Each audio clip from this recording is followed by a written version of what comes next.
We are here in Denver, Colorado for the second round of the playoffs. Glad to be here with my partner in crime, Jordan Spurgeon. Hello. This is Jordan Spurgeon. And our other partner in crime, Kyle Dyer. Hello, good evening. I just want to give a quick shout out to Kyle. Thank you so much. I understand 2 weeks ago you were the one-man show on the live stream. You held down the fort and kept it going, and the Rebellion went out and did their job and got a win. So we're glad to be here and moving on. Yeah, and the San Diego the winner of today's game is looking on to. We got live score updates coming at you real quick. And Minnesota's up against the Wisconsin Dragons 35-7. So it looks like if the score holds, the winner of today's game will be playing Minnesota in Minnesota. So going way across the country to play third round of the playoffs. And winner of that goes on to play in the national championship. You said it well, Nick. This is what it's all about. It's ring season. Everybody's out here grinding, and this is when all the hard work begins to pay off. So definitely exciting to see the second round of the playoffs begin here. So let's get into a little just pregame action because we're normally never on the air this early. Is that we got the live score updates so Toledo Reign is down 12-6 in the fourth quarter. So that's in the Division III playoffs. And then the New York Sharks are up 55-12 in the fourth quarter. That's a blowout in the Division II playoffs. And there's a lot of blowouts. Another one, DC Divas 56-0 over the Atlanta Phoenix. Division I, what a rout right there. I'm surprised. And then we have the Boston Renegades 35-14 over Pittsburgh Passion. Division I as well. And then we got the Tampa Bay Inferno up 20-0 at half. Division II National Conference. And then the last current game going on right now is the Kansas City Titans 8 and the Arlington Impact 2 in the first quarter. So that's probably the closest game so far we're seeing in this round two. Yeah, there seems to be a lot of blowouts. And speaking about blowouts, regarding the Mountain Blaze and the San Diego Rebellion. Mountain High Blaze, yes. Mountain High Blaze and the San Diego Rebellion is that most of their wins were all blowouts. If we look at the Mountain High Blaze, every single win was a blowout except for 2. And then if you look at the Rebellion, same story. So it's kind of, these teams are evenly matched and they have a lot more than just similar schedule, regular season records. Yeah, we were talking about it last season. There's a lot of similarities between these two teams so far. Obviously, the record, that's the first thing you look at, 6-2 for both teams. Both teams with their 2 losses coming against Division I powerhouses, so they had 2 losses to the same team. Obviously, the Rebellion lost to the LA Warriors, and then the Mountain High Blaze lost to the Kansas City Titans twice, and both teams were destroyed against those teams. So we talked about that a lot in our pregame up to today about how similar they are. So let's talk about those 2 losses. So the Mountain High Blaze and San Diego Rebellion are both Division II teams. Correct. They're both losses came against Division I teams. But they're not just, Division I teams. No. Those Division I teams are also very similar.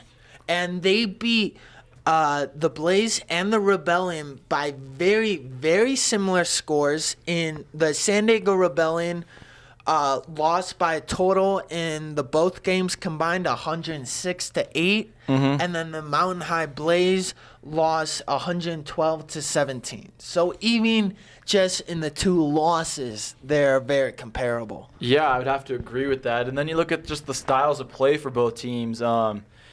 Both teams offensively favor the run a little bit more, having leading rushers that carry the team.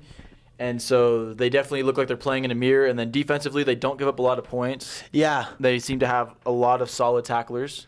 Yeah, so so I mean, we're watching pregame here, and I mean, there seems like it's a playoff game, playoff atmosphere. You don't want to reveal your hand, but if you did your homework, like the announcer crew we have today, they seem like they're playing what they practice against, which is each other. Exactly.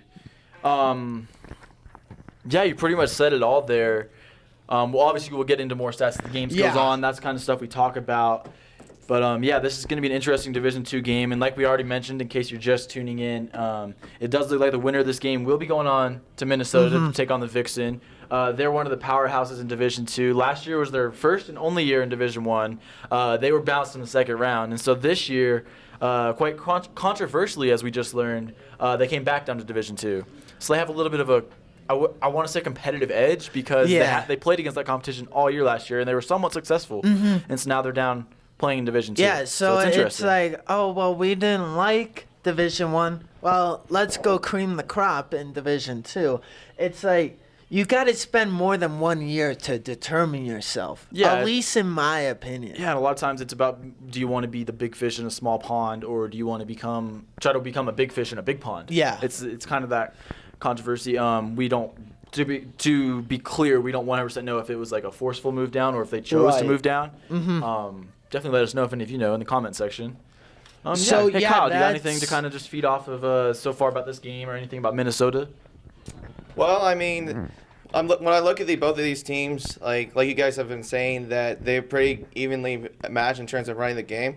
The Rebellion and the Mile Blaze have a lot of similarities, like you said. Like they have faced the Division I teams, and they got blown out. Like the Rebellion got blown out by the LA Warriors. The Mile Blaze got blown out by Kansas City Titans. But the thing is that they still play good competition. But there's something very, very interesting. I've looked at the Mile Blaze's schedule. The Mile Blaze's schedule is most of the opponents that they face were Division III teams. They did not play one Division II team this year. Yeah, so I'm glad you bring that up, Kyle, because I noticed the same thing. And one of my notes is that I'm looking at all these scores, and it's understandable that they didn't just win against Division III teams. They demolished them. Right. And so it's all understandable. So if you're looking at who the Rebellion are and who the Blaze are, that this is kind of the first real competition for the Blaze. Yeah, exactly. I mean, these teams, if you looked at the WFA website, they have never faced each other before, and they seem to be evenly matched on the prediction. Yes. But the thing too is that what I've been noticing from the Rebellion is a lot of the blowouts, they came from the last 3 games. 2 of them were for Division III, but when they played Everett last week, the one I did by myself, that game was a little bit of a surprise to me because I thought they were going to be a little bit evenly matched. Yeah, I kind of had the same feeling going in. Everett was kind of a team that was playing against tougher competition. They were playing a couple of Division I teams this year, and they were somewhat competitive. Yeah. So I was definitely surprised last week, but that was definitely interesting. So real quick, speaking of the WFA website, so we were looking earlier, and I just want to give a quick shout out to the backseat coach. So he's a writer for WFA. Don't know his specific name, but I saw a little note on the predictions for this week that for the regular season, he predicted 82.1% of the games correct this year, which is quite impressive. So that's a 175-38 record. So definitely interesting. So he definitely knows what he's talking about. We'll go into his predictions for this week and see how they're lining up so far. We kind of gave you score updates. We'll continue to update you as this preview and the game rolls along. And then also last week, before I move on to that, he was 10-1 in round 1. So he's been playing it safe from what I noticed. He's picking the home team a lot, and so far the home teams have been producing. Yeah, he actually even predicted the Mile High to even win this game too. But I mean, like I say, it's before it looks like on the statistically they're evenly matched, but we'll see what goes on throughout the rest of the game. So I just want to add on to the coach that, he says that the Blaze are going to win, but it's more so of a toss-up. It's not like if you were a betting man, don't bet a lot of money because on this game. On this game because Either way. the outcome is a coin flip. Yeah, and that's why actually this is the WFA Game of the Week, so we were very happy to bring that to you guys today. I totally forgot to mention that. I was super excited about it earlier when I saw that. I thought that's really cool. Yeah, very cool Game of the Week. Heck yeah, and it's like we were just talking about, everybody that follows the league and follow these teams, they definitely feel that it's the most unpredictable game. It is, because if you look at as we were talking pregame, like our preparation is that according to the Messi ranking. The Massey rankings, yes. This is like what determines the seedings and everything. Yeah, so they kind of really have a formula, and the Blaze are ranked higher in both offense and defense and overall team ranking than the Rebellion, which, at least from me and all of our perspective, is it doesn't really make sense because the Blaze been playing competition that is way weaker than them. So it's like, you guys should win. Yeah. The one thing I will say, though, and I think this plays into it, is that scoring differential is also a big part of this. And because even though you can't always control your schedule, and so they took care of business. In all those games, they smoked the competition. That's what you're supposed to do. So they did their job there. And so in the Massey ratings, it paid off for them. That's why they have the higher seed. That's why they're the home team today. And for the Rebellion, I mean, for the most part, they were in the same boat. They were blowing out teams. They did play one close game, and that could be the difference in a couple slots here and there. Difference between, say, number 20 and number 23, because it was a team that was Division III that they played close with, and that was Sin City. That was the Sin City Trojans. Yeah, excuse me. Thank you, Kyle. Do you have anything to add on, Kyle? So, I mean, by looking at the point differentials, they have when I look at these point differentials, the Mile High Blaze, from the way they look, they have like a 209. I'm thinking, if I'm correct, 296 point differential compared to the Rebellion, which is about. It's pretty substantial. Yeah. It's a lot different. It's like nearly like 60 plus point differential. The for the total Rebellion. points that the Blaze put up, 321. The entire season. The Rebellion, 197. Yeah. But you got to keep in mind that the Blaze are the number one scoring offense in the league. So you got to expect some great numbers out of them. They average more than 40 points per game to the 28 per game for the Rebellion. But would you say it would be mostly like the competition they faced throughout the season? Yeah. So that does kind of up the numbers and kind of influences better numbers. So you got to keep in mind that, hey, they're playing D3 guys, that they're not going to show their true colors, but this game is going to probably come down to the wire as we're expecting and as many people are expecting it is. I mean, that's why we have the title game of the week, so that's definitely a big honor. So, and then also is that, so the similarities do just really go on with both of these teams. Obviously, one is better than the other in certain categories, but they're both run-heavy teams. Yeah. They're both good on defense. They both have somewhat happy-fire quarterbacks. And it's crazy that these teams are so similar. Yet at the big stage meeting in the second round of the playoffs, but if you look at their opponents, they played two totally. The Rebellion had a hard schedule. Yeah, or at least more competitive. I would say that, yes, and I think part of the reasoning is you could argue that they didn't have a super tough schedule. It was a moderately difficult schedule, but nothing too crazy. That's why they're at number 23. Because if they had very similar schedules, they would be around the same ranking as the Blaze. They'd be 15, 16, 17, somewhere in that range. So definitely interesting. But kind of like what you're saying with the quarterback play, neither team, there's a difference, and I'll explain that right now, basically. So Nenji Martin for the Rebellion, her completion percentage is 29% this year. So Yeah, just 33 not for too 111. Not extremely wonderful, but when the time comes, she has gotten the job done, and she's gotten better as the season goes along. So that's a plus for the Rebellion. See her climb her completion percentage up. But then for the Blaze, Adrian Tausi.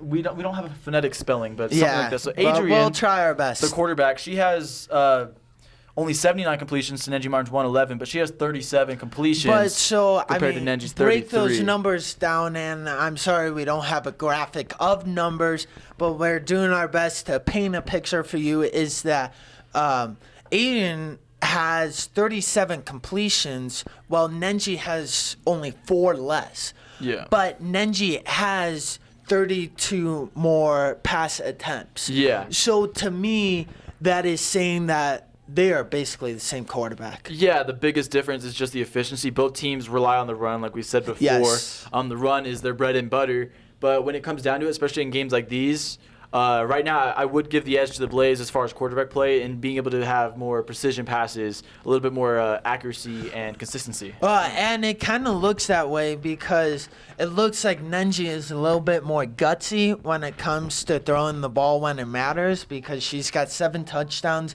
but 6 interceptions.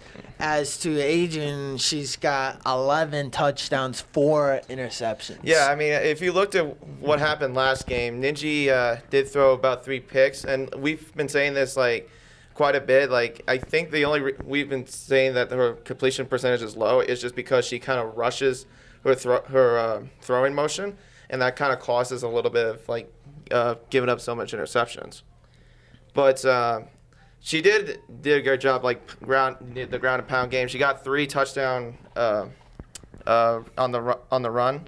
I mean, they've been doing good on the run, but the way that Ninja needs to, be better, in terms of not give up so much turnovers, is not to, just take some time on the pocket. Well, yeah, and that's a huge factor. Is you got to slow your pace. Every quarter's 15 minutes. Excuse me. You got an hour of game time. You don't have to throw 60 passes a game. Just look at their running game. They have 2 rushers with 5 touchdowns apiece. That's Nenji Martin and Ronnie Armstrong. That's more than the 2 rushers, top 2 rushers on the Blaze. So, I mean, it's not apples and oranges, but it's just... Obviously, the Rebellion are a tad bit more successful on the running game than most people would expect. Yeah, and I have to agree. The one area of running, besides actual the skill position of playing running back, that I would give the Mile High Blaze an advantage in is offensive line play, and the reason is they don't commit penalties. Yes. The stats, we aren't 100% sure. It said 3 penalties for 35 yards. I'm not 100% sure if that was true, but if it is, or even if it's a little bit off, it's definitely something that shows you they're very disciplined on the offensive line and the defensive line. They don't commit stupid penalties. And in a game like that, that's critical, where every inch, every yard matters. Mm-hmm. And so when you're on the ground and you're able to clean or block cleanly and not have any holding penalties, it's going to be a big advantage for the Mountain High Blaze. And when we were finding out these stats, that the Rebellion have their unfortunate 21 season penalties for 145 yards to the Blaze's 3 penalties for 35 yards. Yeah, the Rebellion are a little shaky when it comes to discipline, but we aren't sure if that 3 penalties is true, like you said, and it's just there's a lot more to the game than just special teams penalties to factor into a win tonight. Exactly. No, there's a lot more, like you're saying, there's a lot more than just little things. But there's also a lot more than just, how'd you do on the running game, how'd you do in the passing game. Like, the box score only tells part of the story. Yeah. And that's one of the biggest things. And penalty are in the back score, but they're kind of overlooked. And so it'll be interesting to see, like we kind of mentioned, how that plays out. But it may or may not have a big factor in this game. It just depends. We were talking earlier how a lot of people are they're kind of heads and tails about this game right now. Right. And the one thing I did see quite a lot, actually, was that they believe that if this game were to be a blowout, it would be the Mountain High Blaze blowing out the Rebellion. And they do believe if the Rebellion are finding a way to win, it's going to be more of a close game. just because they seem apparently to lack a little bit less firepower. And That's I what I've would seen. actually totally agree with that statement, mainly because I believe we are 1,000 miles away from the home turf of the Rebellion. And doesn't look, we have some fans in the stands, but it's predominantly Blaze fans, Mountain High Blaze fans. But also is that right now, coming out as the Rebellion, you're physically smaller. You're playing 1,000 miles away from home, which doesn't happen too often. That they got to come out with tricks up their sleeves, ready to just, surprise the Blaze. Yeah, I mean, not only that, though, you got to also be dealing with the altitude. I mean, we're about like 5,200 feet above sea level. So, I mean, they have been practicing a lot on like working their conditioning, working on their hydration, just so they can, be physically conditioned and fit to play this game. Yeah, I was working out with actually a few of their players, and of course, if you're going to Mile High, you're going to buy an elevation mask and crank that sucker so you could hardly breathe. So when you get here, it seems like nothing. And when I was at the gym this morning, that altitude, I could feel it. I definitely felt it. Yeah, I know, Nick. I felt that too. We were up in the gym at like 7 in the morning, really grinding it out, and it definitely was a lot different than being out in California. Yeah, the weather that here's is for different sure. right now. Apparently, there were some expected thunderstorms, but those seem to have passed us. It's about a beautiful 74 degrees outside. Yeah. Slight wind going on. Yeah, so in it's case you're not here in expected Denver, to that's the weather. actually dip into the low 60s, high 50s by the end of the game. But yeah, luckily no showers in sight. As you said, the radar passed them over just south of Denver, just south of Thornton. So we're in God's good graces right here. Yeah, I know. It's going to be exciting. We're eager for this game to get underway. Yes, and we are just a few moments away. Oh, say, can you see by the dawn's early light what so proudly hailed highlights lightly, whose broad strokes and bright stars the road the perilous fight o'er the ramparts we watch was so gallantly streaming, and the rockets regular, the bombs bursting in air, gave proof through the night that our flag was still there.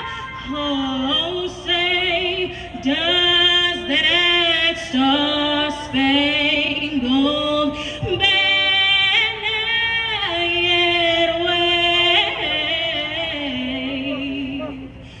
for the land and the free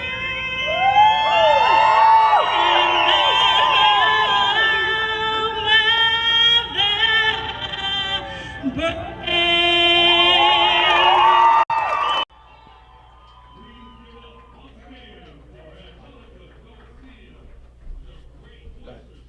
All right, that was the national anthem. And once again, in case you weren't here for our little pregame chat, thank you for joining us today via Facebook Live. We are at 5 Star Stadium in beautiful Denver, Colorado. It's a nice 74 degrees outside, and temperatures It's will drop. absolutely beautiful. It is a tad overcast, but that's because thunderstorms were in the area, but the radar said they were just south of us, so we're all good.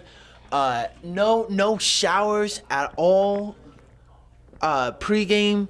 And just a quick update on the game. The winner of tonight's game would play Minnesota over Wisconsin 35-7 in the fourth quarter. So That was to be expected. I think everybody expected that the winner of this game will be moving on to play Minnesota on July 14th. Yes. Today's June 30th. Today is June 30th, folks, in case you didn't know that. So we us announcers here for the San Diego Rebellion, we were preparing to already play Minnesota in Minnesota because just odds are that Minnesota was going to come out on top. Yep, exactly. So just a quick reminder, this is the regional championship game, so this is for the Pacific Division. So technically in the Division 2 scheme of the playoffs, this would be considered the quarterfinals. The winner of this game will move on to the American Conference Championship game on the 14th, like we just mentioned, in Minnesota. So we're all excited. Be sure to follow both teams on Facebook, Instagram, and Twitter for updates on any further playoff games, win or lose, and live streamed away games and the rest of the WFA playoffs. It's an exciting time right now to be a Women's Football Alliance fan. It definitely is, and I cannot say how excited I am to be here and be a part of this. That just one day someone was said to me, and I'm like, I have a background in broadcasting. Yeah. My voice has been over the airwaves, so why not bring that to WFA and see what opportunities I can make out of it? And now I'm here in Denver with all these fine people in the city of Denver, and I'm having a great time. Yeah, I have to agree. I still remember the day that Kristen Stoll, number 32 on this team, she's one of our professors, and we had just finished our first episode of Palomar Live for the season at Palomar College. I was hosting that show, and after the game, she had mentioned that she's playing on a women's football team, and they wanted commentators, and she just handed out, she had a little information sheet in her hand, and right away, we went right there to grab it out of her hand. She was like, hold up, take your time. And we were just so excited. I don't think any of us imagined we'd be here now. I don't think we imagined coming to Denver. This was the farthest thing away from. I thought we were just gonna stay local and they win. They're the best team in California. Okay, but wow, now we're in Denver. I mean, this is awesome. Yeah, this has been an exciting time so far, and so it does look like the Mile High Blaze will receive the kickoff in the first half. So I don't know if they're a receiving team, but to me, if you're going forward, the Rebellion, that maybe they might have the upper hand in the second half if you start the ball off with the at the second half. Or do you want to come out big swinging like the Blaze can do here if they get a good return and make something happen on their first drive of the game? It is an interesting debate on whether you want to receive or kick the ball, but I see it always work with the New England Patriots, so I think kicking the ball off is usually a better way to go, but it just depends. And it looks like it will trickle out of bounds at the 25 to bring out a yellow hanky for kicking the ball out of bounds on a kickoff. Exactly, and by the way, we did just mention Kristen Stoll. Her and her husband Peter have worked extremely hard for you guys this game to get graphics up, so we should have a scoreboard graphic up during this game. Right now, our partner Kyle Dyer is working on it. We're going to be kind of rotating between the three of us throughout the game, working on updating the score on the graphic for you guys. Yeah, so you heard all three of our voices during pregame, and then every quarter we're going to be switching off. So it'll be just two of us per quarter, but you're going to still enjoy all three golden voices. Yep, so here we go. The first offensive play of round 2 of the WFA American Conference Football Playoffs is, by the way, this is the game of the week. As you can tell, we're extremely excited. Very excited. If you cannot hear the smiles in our voices, I'm shook. And first play is a whopping for the Rebellion, about a 3-yard loss for a tackle in the backfield. By who? Vanika Jarvis. I gotta tell you, I was on the plane with her, sitting just in front of her. Her laugh, oh my lord. Was I laughing because of her laugh? Heck yeah, she's such a stud on the field. She's a great person off the field. Great to see her get off to a hot start right there. So now we're going to have a second and about 14 for the Blaze here. But you got to keep in mind, it's one play. It's a 60-minute game that you got to keep on coming strong, keep firing. And we have Nenji Martin getting in on that group tackle. Yep, Nenji Martin, Elliott Wynn, probably the two best tacklers on this Rebellion defense at the current moment. Yeah, definitely. Because Elliott, when she's leading the force with over 90 regular season tackles. Woo, yep, that gave her first team All-American honors. I'm sure Kyle mentioned it last week. He was very well prepared when those All-American nominees came out, but we'll continue to mention them as well. They deserve the recognition. But right now we got third down coming up for the Mile High Blaze. 3rd and 10. We have the Rebellion looking like they might blitz on this play. And a rollout by the Blaze. Pump fake, ducks out of bounds to bring up 4th down. I don't know about you, but it looks like the Rebellion's coming out firing. This is exactly the way you want to start the game if you're the Rebellion. Do not let them get a first down and gain momentum from the start of the game. So be interesting to see if the Blaze do decide to go for it on 4th down, but so far it's looking pretty good for the Rebellion. The Blaze, at least you were finally able to pick up some extra positive yards. That's a good thing to see right now. Right now in the first drive, you're just kind of getting a feel for the defense. And you want to see what you can and can't do. Well, so for you out listening, if you have not heard that I do coach football, and from my understanding, if you do not even let them score or even get a first down on first drive, you might come out on top because you're coming out just guessing their football and playing better than them. Exactly. So it does look like they are going for it on 4th down here. And it looks like the Rebellion stops them way in the backfield, way back at the 35-yard line for a turnover on downs. This is what we've been waiting to see. I've been saying it for a few weeks. I know it's been probably 3 weeks since I did a game, but Nenji Martin at the linebacker position, it changes so much for the Rebellion defense. It's already elite. So I was talking to the receivers coach, Kenny, KB, of the Rebellion, and he's played in high school. He's been a part of many adult programs in college. That he told me word for word that Nenji Martin is one of the best linebackers he's ever seen, comparing her to Ray Lewis, big names in the NFL. Yes. But translated to this league. Exactly. We've been waiting to see this more often, and we're very excited to bring that to you. We'll continue to talk about it as the game goes on. Yes. So here's going to be the first offensive play for the Rebellion. They are on the Mountain High Blaze 35-yard line. You know, by the way, the view from this press box is quite amazing. Yes, only if there wasn't a football game going on, we would be showing you the scenery, but it is gorgeous. It really is, and even the view of the field is amazing. So the Rebellion are stuffed in the backfield, actually, for a loss of 1 yard there. So great stop by the Mountain High Blaze front line.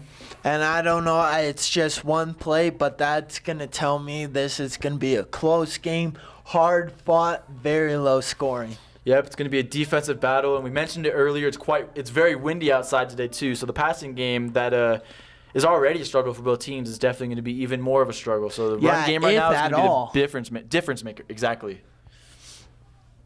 I would just keep, if you're the Rebellion, keep to your 2 main rushers, Nenji Martin and Ronnie Armstrong, as Armstrong tears up the field. Headstrong.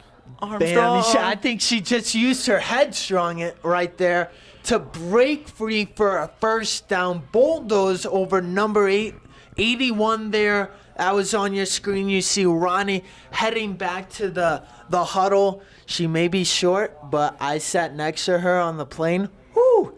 She's a tank. She's got power. She really is. And for the Rebellion, now you got that first down out of the way for round 2. You definitely get to take not a little sigh of relief because now you feel like, okay, we can make progress when we need to make progress.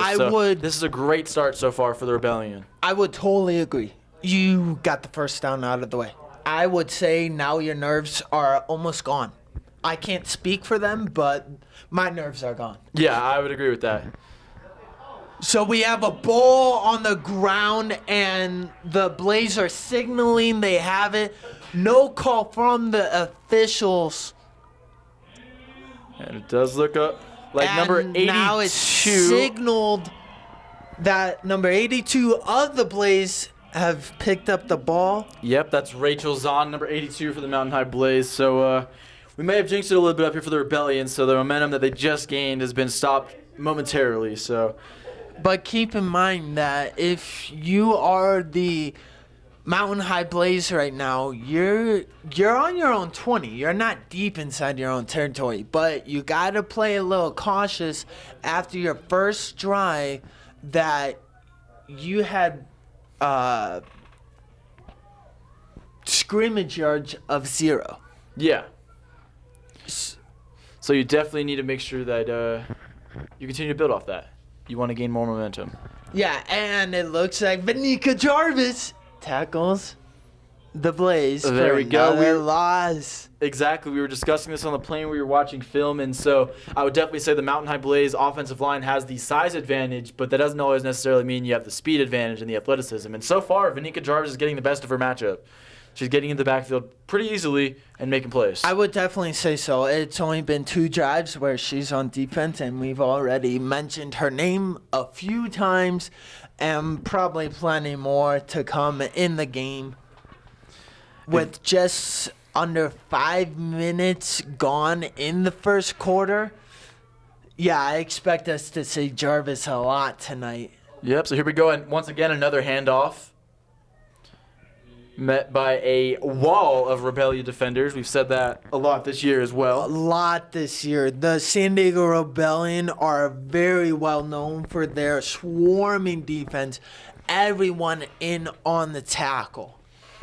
Exactly. So that's going to bring up a 3rd down now for the Blaze. We want to give a quick shout out to Filippi's Pizza in downtown Escondido. Filippi's Pizza is a proud sponsor of the San Diego Rebellion and today's game. Be sure to check them out so you can get rid of that pizza craving. I know you're tasting it right now. The pepperoni, the cheese, the sauce. You can taste it now. You're now hungry. So now it's 3rd and 7 for the Mountain High Blaze. Looking to sneak one past the Rebellion as they sniff it out to bring up a 4th and long. Yeah, that initial hit right there by Casey Grierson, that was just, the running back didn't know what to do. She just was kind of dazed. I saw it there. It was the initial hit before the group tackle. And those are always like kind of funny to watch because you're watching the hitty, the ball carrier, like, what just happened? It's like going 40 miles per hour and your brakes were cut and you just go straight to a brick wall. That's what that is right there. So nice job by Casey Grierson getting that started right there for the Rebellion. We get set for a 4th down, and now they're looking to punt the Mountain High Blaze. Well, I don't blame them after last 4th down, what happened there. So Vanika Jarvis back deep to receive the ball and somehow escapes the tackle, crosses midfield, and uses her moves from the She's still plane going. on the field Wow. for a nice pickup of about 20 yards on the play. Yeah, that was crazy. I was literally just getting ready to say when I started going backwards on punt returns like that, you just want to go full steam ahead. But you know what? Vanika proved us wrong right there. She was able to turn nothing into a big gain. I was something special by Vanika Jarvis. It seems like, I don't know if at least we were all on the same plane. We had lots of energy coming in, flying into Denver last night. The plane was very rowdy, and it looks like the Rebellion is carrying that energy into today's game. Exactly. You know, you have to look at it like, yes, you're here to take care of business, but at the same time, you're here to have fun. That's what football is all about. It's all about having fun. When you're having fun, you're going to play better. You're more loose. You're more relaxed, and the game just kind of comes to you. Very, very true. But So it here we looks go. like the Blaze kind of want to put a stop to that fun. Yep, so they And did have so to call a they called timeout. the timeout, their first of the half. Yeah, so hey, if you want to fine-tune your quarterback skills, Coach Cree Morris and his 5-2 quarterback clinics can help players from junior high all the way up to the pros. Cree Morris played high school football in San Diego and worked his way up to the pros, where he played for the Raiders and the Rams. To get more information about how to improve your quarterback game, visit quarterbackcoach.org. That's quarterbackcoach.org. And also, thank you to everyone joining us here today at 5 Star Stadium in Denver, Colorado, the home field of the Mile High Blaze.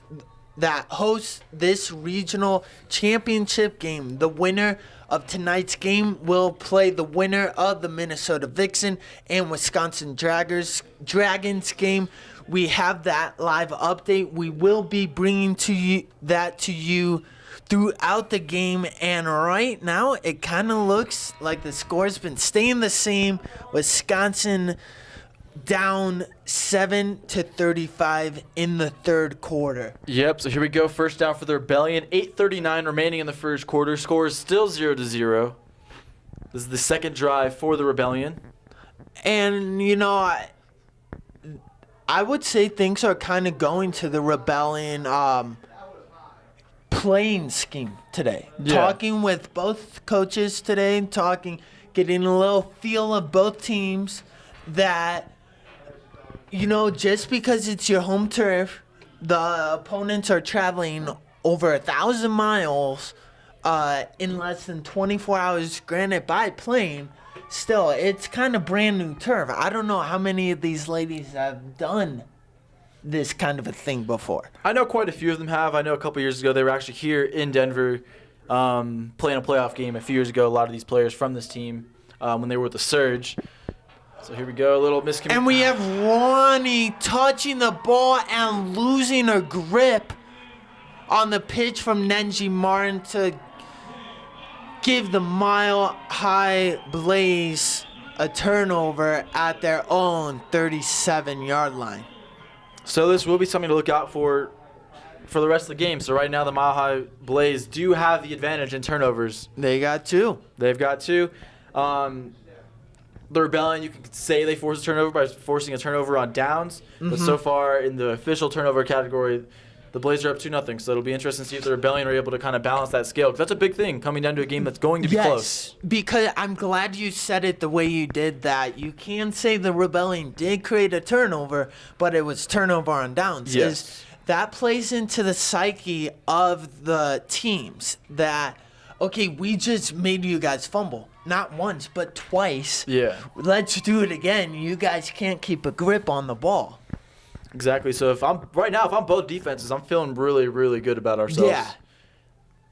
Yeah, and first time to the air for the Blaze, way overthrown. You can see the frustration on the receiver's face right now. As she bangs the turf, she's jogging back to the line of scrimmage. She knows she had the cornerback beat there, and she had wide open field, but the throw was just a little bit airmailed, and so that's going to bring up 2nd and 10 now. It was double coverage by the Rebellion, but a perfect ball placement, a little too far, but it had the tip of the ball coming straight down, and that's what you want when you have those over-the-shoulder throws. Exactly. You want to be able to catch it in stride so that the end zone is a nice little breeze for you. A breeze walking. So Exactly. 2nd and 10 for the Blaze. I would say their formations are very they change it up a lot.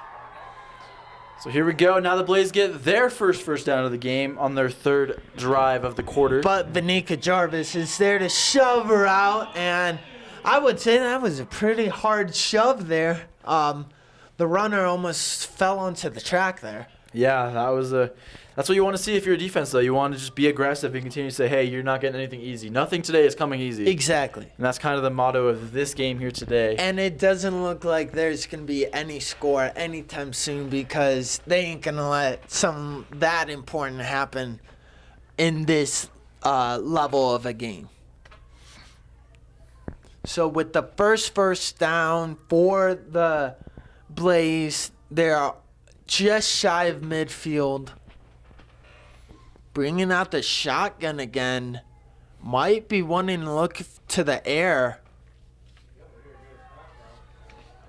Instead, Nenji Martin sniffs out the run for only a 5-yard gain. And I don't know if how much of us up here or you viewers can pick it up, but it definitely looks like they're chewing at each other out there on the field. They are really talking smack or just talking game, whatever, it looks like they're really getting emotional. I have to agree with you, but that's what it's all about. This is Yes. playoff football right now. It is. When you're on the field, you're not friends. I understand off the field, a lot of the teams in this league, they're very close to each other as far as what they're doing for women's football. So off the field, you could be any kind of friend you want, but on the field right now, there's no friendships. There's nothing that you don't want to do to each other. So here we go. Another handoff for the Blaze right now. Met in the backfield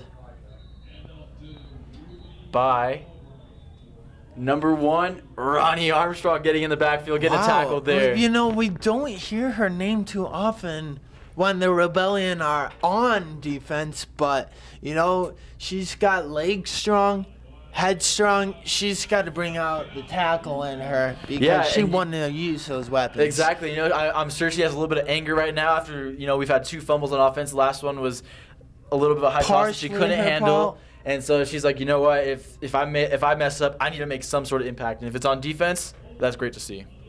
Yes. But a late flag that I didn't see a holding come penalty in. on the Blaze, but it was declined anyways by the Rebellion. So it is going to set up a 3rd down now. And the way the game been going and how hot and cold their conversions are, I would have done the same thing the Rebellion are. Just bring it to 3rd down. Don't make it 2nd and 18. Make it 3rd and long. And keep it at 2nd and 19. Or 3rd and 19. Or 3rd and 9. Excuse me. There you go. There we go. Another tackle by Nenji Martin. Nenji Martin, she realizes what is at stake tonight. A trip to Minnesota. Minnesota. Yeah, I'm sure they've been made aware before the game happened what was going on in that game. I'm sure they were able to take a peek. Definitely interesting. For the Blaze, I want to mention it. We haven't mentioned it yet. I noticed it from the first play.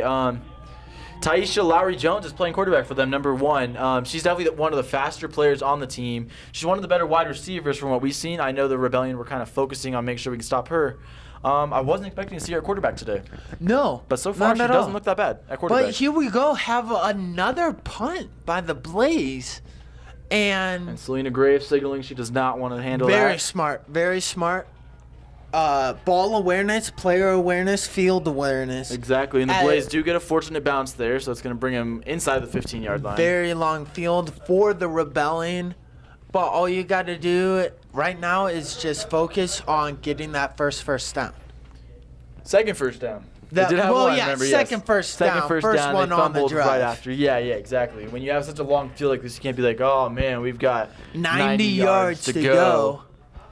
Yeah, Jinx, by the way. You owe me a soda. Oh.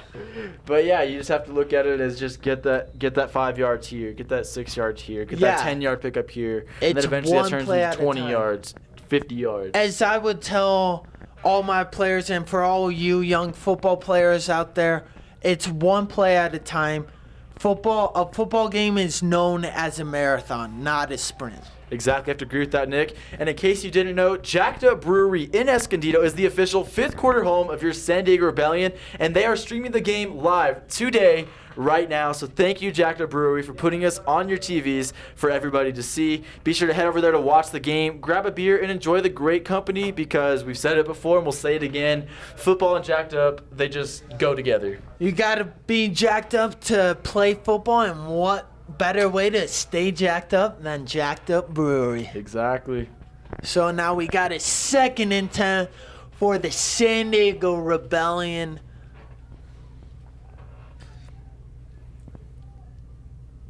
And Nenji Martin with another handoff up the middle, but not to Ronnie Armstrong this time.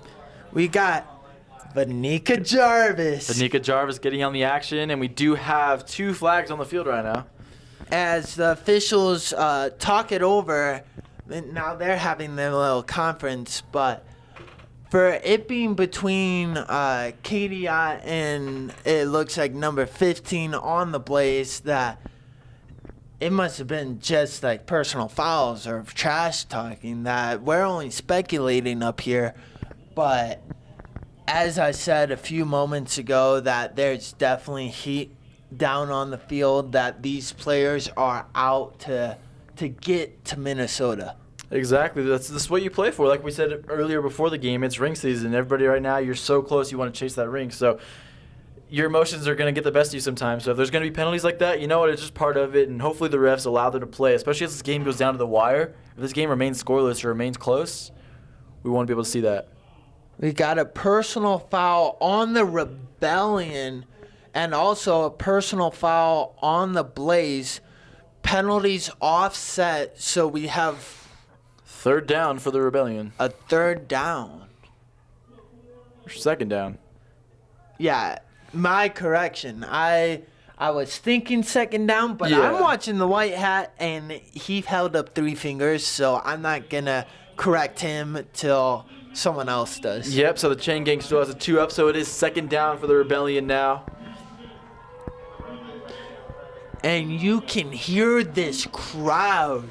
Exactly. We're just hitting the 4-minute mark remaining in the first quarter. Score is still 0-0. Let's see what the Rebellion are able to do right here on second down. As a high snap to Nenji. Nice fake as Nenji fakes to Jarvis and keeps the ball to herself for a nice pickup of about 6, maybe 7 yards. I do have to say, the defender there for the Mile High Blaze, I actually didn't catch the number there. I was so focused on what she did. She played that perfectly. That was very She saw smart. her read. Her read was, I think the running back's getting the ball, and she went full steam for it. You don't want to get caught in the middle because Exactly. then you're playing cat and mouse, and you're going to lose that battle every single time when you have Every Nenji Martin time. and Ronnie in the backfield. So for the Blaze, they play that perfectly. They know this is a staple of the Rebellion offense, that option game. Nenji loves to run his. So that was good to see for the Blaze. It was a great read to bring up third and short, and also that every play is not a victory. You want to win every play, but like I said a few moments ago, that football is a marathon. If you lose one play, it's just one play. You have 60 others to make it up. Exactly. You got to move on and move on to the next play. You take it play by play, snap by snap. Quarter by quarter. Exactly. Half by half. And now to Vanika Jarvis. But No. Nenji Martin kept the ball, fooled the camera, fooled us announcers up here to take it all the way to the 42-yard line. Fooled everybody. You can see the coaching staff is smiling ear to ear right now. That was definitely what they've been working on to see it pay off like that That big right was now. a good trick play if I ever seen one. You could see all them pearly whites of the Rebellion sideline up here in the press box. That was a play to watch. And right now we have a Rebellion taking a knee on the field. Yeah, that's number 77, Tanya Luna. Definitely don't want to see that. Or Luna, excuse me. She is getting up under her own power, so that's definitely good to see. So we hope she's okay and is able to get back in there eventually. As she limps off under her own power, always a good thing to see. So we do have a timeout. Real quick, do you like having socks that make people ask, where did you get those? I mean, come on. You have Yeah, fresh Jordan, socks. where'd People you notice get those that. socks? Man, Um, those are fresh. There's a great place called Fightin' USA. They have those kinds of socks that you were just talking about. I'm actually wearing a pair right now. Those Subway fresh socks. Exactly. So I used a great discount code brought to you by the San Diego Rebellion, SDR10. So if you go to fightinusa.com and use that code SDR10 under the promo section, you will get 10% off your next order. All right, sounds like I'm getting me some socks tonight. Yep, they've got some great socks. They've got some nice tattoo sleeves that you can rock. I know some of the Rebellion Woo! players rock. That's a little Gonna intimidation look factor. some smoking in the third round playoff game. Exactly. You know, I was visiting the website the other day. I was taking another look at it. I forgot, like, growing up playing baseball and even other sports, Fightin' is the company that always had the braided necklaces. Yeah. That you'd always want to wear in, like, Little League and all that. And so it totally is just a great reminder, and it's good to see. If you look hot in the field, you're gonna play hot, and if you play hot, that usually means you're playing well. So it's always good, from the great words of Carson Wentz, quarterback of the Philadelphia Eagles. He says, I wear my arm sleeve because I look good and Exactly. I feel good, and so I'm going to play good. Exactly, that's what it's all about. So just in case you're just tuning in or you want to know the little score update, we have 2:30 remaining in the first quarter. Score is 0-0. The Rebellion have a 1st and 10 after a big first down by Nenji Martin. So here we go. Fake by Nenji Martin. Good enough for 30 yards or 25 yards, but now we have some yellow hankies being thrown out. Yep, so while we await the call, we want to shout out San Diego Digital Imagery. They've been working so hard on this live stream all year long. They've put together a nice graphics thing for you guys going on, letting you guys know what the score is. They do everything from programs, tickets, flyers, live streaming. There isn't anything they can't do for your team or business. Be sure to check them out at sddi.com. And also, all the voices you hear today are from Palomar College Media Studies Department. Myself, Nick Baldwin, we got Jordan Spurgeon and Kyle Dyer here today announcing tonight's game. With a stuff in the backfield on Vanika Jarvis. So this is what we were kind of talking about earlier. We just had a penalty on the Rebellion that set them back 5 yards, and that's one of the keys to this game. The Mile High Blaze don't commit penalties very often, so if you're the Rebellion, you got to make sure you play a clean game every single drive. And you also got to say that you, one, have to play a clean game, but you got to play a smart game. Mm-hmm. That you got to be aware of field awareness, how your team is, that if you want to play fast but your guys are tired, you kind of have to calm it down, make sure you got a full 100% lineup so every single play you could go all out. And just a tip for all you young football players out there listening, that make sure, biggest thing, most important, is to stay hydrated. If anything's going wrong with you, a little blurry vision, short of breath, cramping, make sure, let a coach know and take a breather. There's nothing worse than being permanently removed just to play one more play. Exactly. I think you said it there perfectly, Nick. I mentioned it earlier. I just wanted to go ahead and give some recognition once again while we wait the end of this timeout. So the Rebellion had 8 All-Americans this year. So that was Ronnie Armstrong, Kristen Smierzinski, Katie Ott, Elliot Wynn, Nenji Martin, Selena Graves, Tanya Luna, and Vanika Jarvis. Those are names that we've been saying all year long. It's great to see their hard work paying off. I understand they could not have done it without their great teammates and what they've accomplished so far this year. So definitely great to see that. They will be at the All-American game in the middle of July. And I wish I could see that.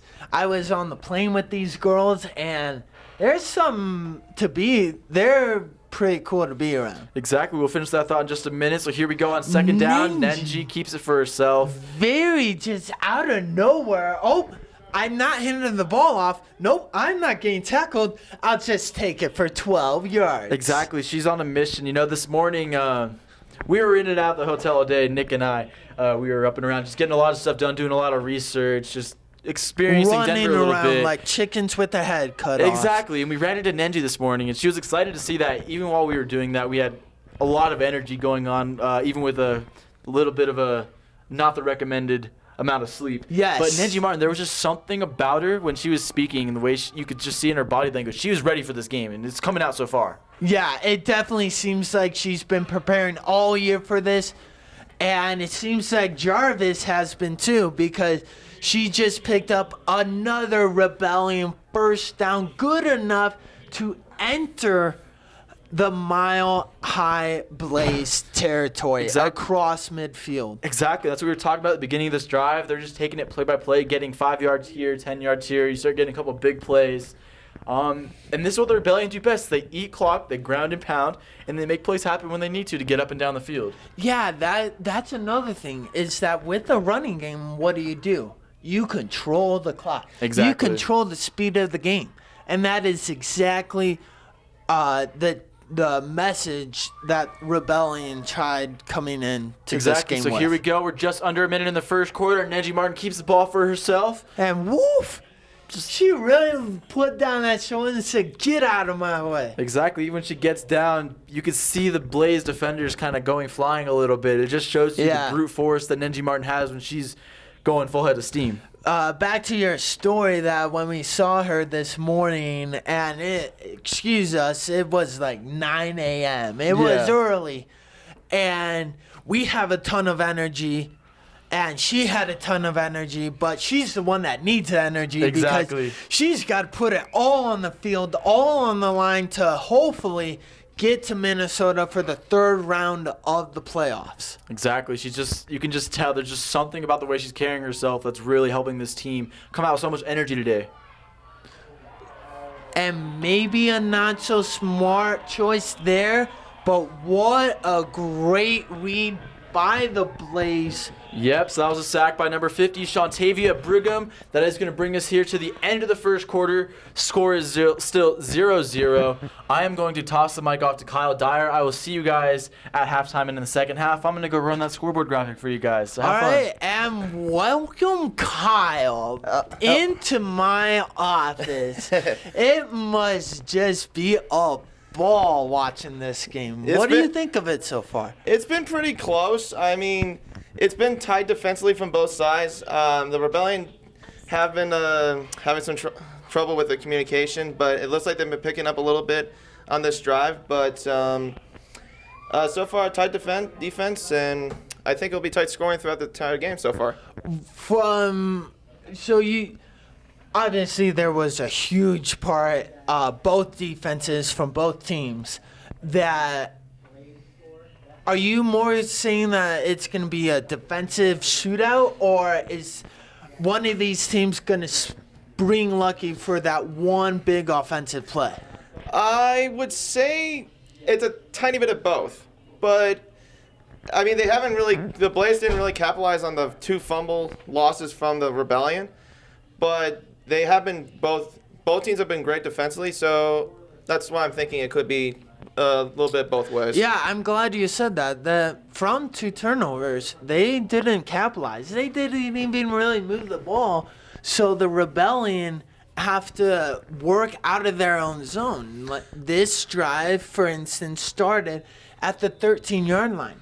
Now they're in the Blazes' territory. So you could only guess what's in store for the second half of this drive, as the second quarter is just underway. Yep, to go 3rd and 10, give to Jarvis, stiffs arms the defender, and she'll go out of bounds at about the 42-yard line.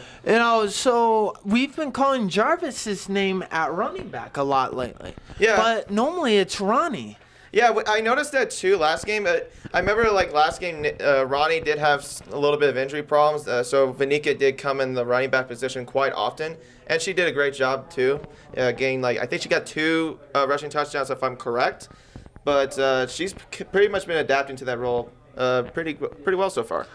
So yeah, unfortunately, if you're dealing with injuries in the playoffs, you're gonna push through them. Unless it's a dire injury and you cannot play. Exactly. So looks like we're going to have a go for it on 4th down here. It's a 4th and about 4.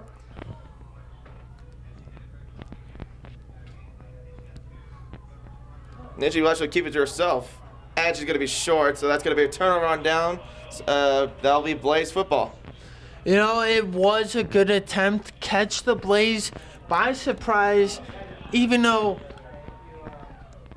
it's kind of a predictable play. Whenever Nenji gets the ball and gun, runs up the middle, they're kind of shocked almost. Yeah, she kind of shocked me too. I was actually in the other booth with Peter doing the graphics, but there was one play when they were down at the 13. She actually faked me again, and she's been doing that quite a bit, I think, to me and almost to all of us, it seems like. Yeah, that one 30-yard pickup where she faked out everyone, that was pretty incredible. Yeah, because it looked like it was going to give to Jarvis and she was going to get stopped, but then when I saw Ninja go around the corner, I was like, oh, wow, that caught me off guard. 1st and 10 for the Blaze, give to the middle, gain of about 5, 2nd and 5.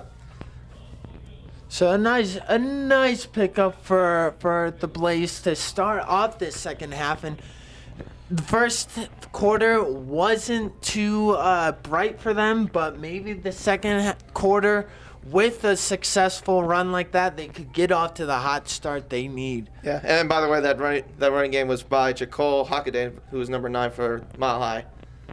And Quarterback Benika keep. Jarvis pushing the Blaze out of bounds, good enough for a 4-yard loss, bringing up a 3rd and long for the Blaze. I mean, it shows you why she's one of the all-team, first-team All-Americans for the defensive ends. I mean, last game she had 2 sacks last game, so she's been doing a great job at the defensive end, creating some pressure and trying to get some space to get to the quarterback. And it's definitely been showing, because I've noticed we're calling her name a lot more as of late. Always over the field, always doing something, making her name be heard. Exactly. So we're going to be having a 3rd and 11. Got 2 wide receivers in the single eye formation. Looking to the air, looking to the right, and it's caught. Breaks a couple tackles, and see you later. That is a touchdown for the Blaze. We have our first score of the game, ladies and gentlemen, brought to you by the Mountain High Blaze. That was by Jashaylin Canfield. And she really blazed those defenders of the Rebellion. A nice 60-yard completion. Not only that, I've also broken away those 2 tackles. Yeah, through double coverage, too. Yeah, so it looks like they're trying to get set up. I think looks like they're going to go for the PAT. Yeah, keep it simple. Yeah. Right now, it's second round of the playoffs. It's been a tight game so far, so just focus on one play at a time. Easy scores, easy money. Exactly. Kick is up, and it's blocked. And it's going to be picked up by the Blaze players, so point after attempt is no good. And just to remind you that we do have a Blaze player down on the field. They're signaling for the trainer to come out. We have no movement as of right now, but just a reminder for that extra point attempt that if the Rebellion recovered, they could return it for points. Exactly. I'm not quite sure who it is, but I'm thinking that would be Taisha Lowry Jones from the way it looks. But I'm hoping she's okay. I mean, you definitely don't want to see that happen to anybody.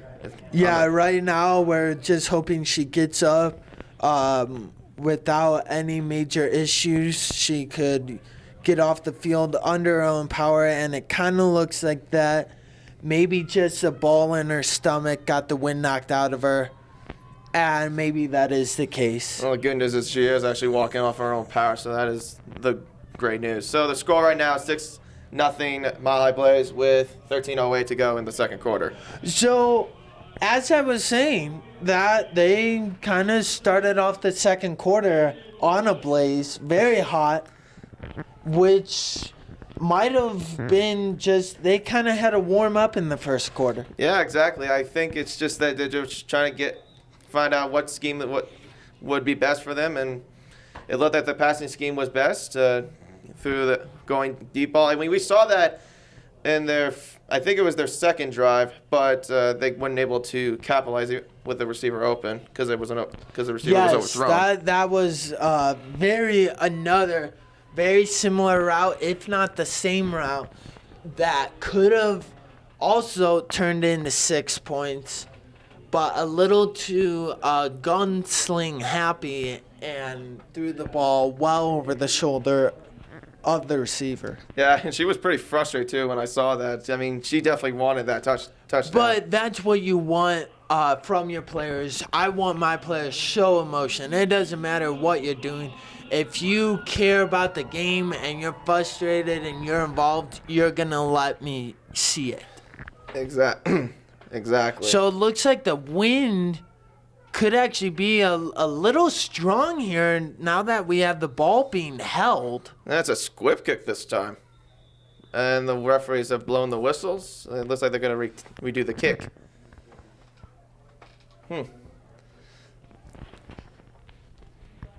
That was a pretty interesting way to stop the play.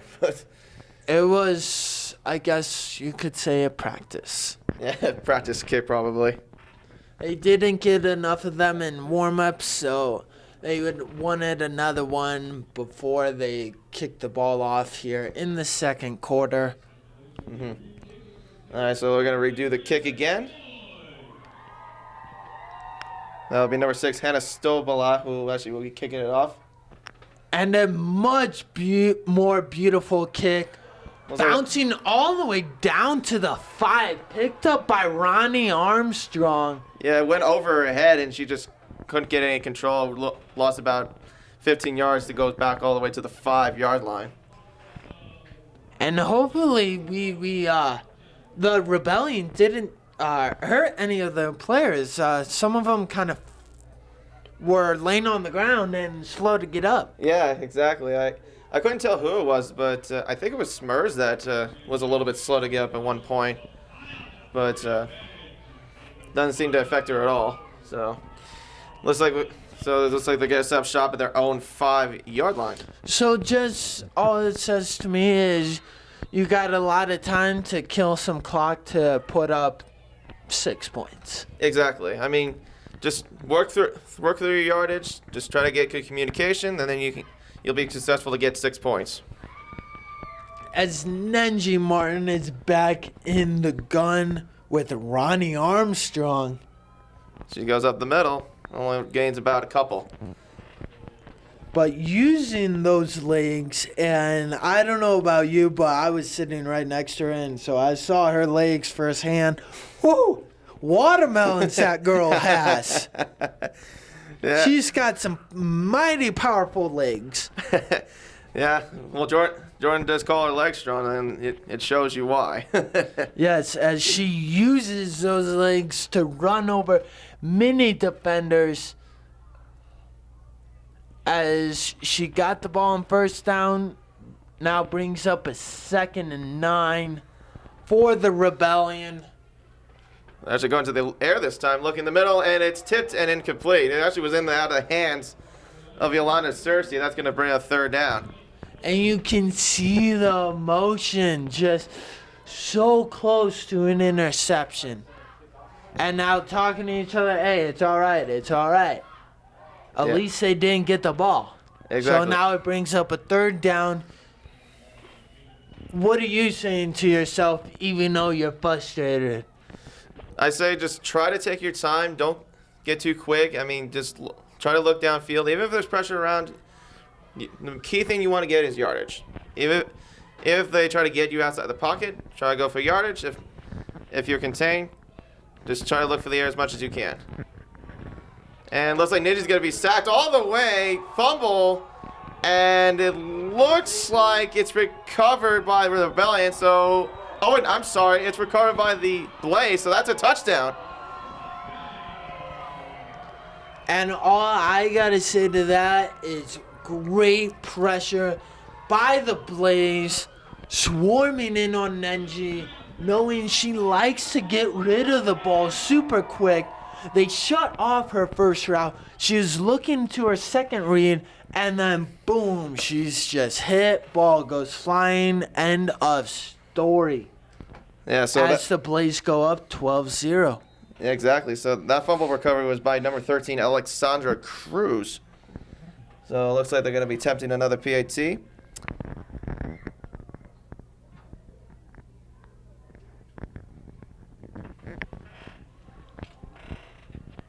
Actually, no, they're going to be going for 2 this time. Got to make the score that nice whole number of 14, a very traditional football number. Nice And tackle there by Martin. Ninji Martin. She really, I don't know if you saw it, but to me, look at her walk right now, looking back at her team. Guys, what just happened? Yeah. That tackle, to me, makes a statement. She is out there. Guys, there's only 3 minutes gone in the second quarter. We still have 40 minutes of football. We can easily come back. They just had 2 quick scores. They put up 12 points in a little over a minute. You're not knocked out of the game. It's never too late. No, exactly. I mean, that tackle just shows you that it shows you the frustration of that. Yes. And you talked about frustration. Yeah, you want to see the emotion from these players, because the emotions shows that you have the passion and care that you want to win this game.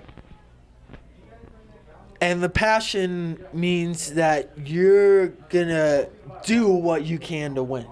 You're going to play as if it is your last play. And to all you young football players out there, play as if it's your last play, but that does not mean play with like a broken arm or a torn ligament or anything like that, because you want to keep playing your favorite game just like these women are today. So Selena's got to let it go all the way into the end zone. And take it for a knee for a touchback. As I don't know about you, but to me, body language says a lot. She gets in there, she takes a knee, and then just whips the ball out, not even handed to the official. Mm-hmm. If I'm the coach of the Mountain High Blaze, you might want to say, hey, they're frustrated. They're a little cheesed off right now. Let's sting them where it hurts and really try to take advantage of their frustration. So it's like we got a timeout here. So what do you think the Rebellion need to do to get back into this game? Do you think they just need to... Well, I wouldn't say they have to get back basics? into this game. I would say they're in this game, that they haven't lost anything yet. They just had a one-play score, big giant play out of nowhere. They tried it earlier in the game, so you should have been aware, but it's just one giant play. And then a quick offensive drive that turned out into a turnover in the end zone to put up the mile-high 12 quick points. Mm-hmm. So you can't really even say that you got to abandon your game and try something different at this point. Just stick to what's working. And if I'm writing the statistics, I'm saying right now the Rebellion have been controlling this game both offensive and defensively. Yeah, it's just mostly the miscommunications is what the problem has been so far, like I've mentioned before. Yeah, and they also have halftime coming up where they could talk about those miscues. It looks like the Smurfs is actually going to be back at quarterback this time. And Nenji out wide to the right on the short side of your screen. Smurfs is looking to the air, looking middle to Minji, and it's caught by Nenji. What a catch by Ninji Martin. At midfield, good enough for a 25-yard gain, and what a heave by Sherminsky. Yeah, what a response after just giving up a touchdown in the end zone. I was telling Jordan in our pregame, and then when I was talking to some of the players and some of the coaches of the Rebellion, that was a go-to if something like this, down 12-0 in the second quarter, were to happen. And so far it paid off. First play, you change everything up, boom, look what happened. Play action, looking left side, it's caught by Selena Graves. Another first down, but careless going to the ground. No, it wasn't a first down. I think she was about 5 yards short. Oh, but it looks like she's slow to get up. But they're marking forward progress. At the 45. So the Rebellion will be keeping the ball. There is no fumble on the play, but Graves is slow to get up. And I don't know about you right now, but that Whitehead official is kind of getting under my skin right now. He was saying, roll the clock, roll the clock. Mm-hmm. But, hey, there's an injured player on the field. Yeah, and You got to stop the and we're not time. under a running clock. That's the thing. So maybe he was unaware, but hopefully that's the only missed call he gets for the game. Not a terrible loss there, but you don't want anyone injured in an atmosphere like this. No, absolutely not.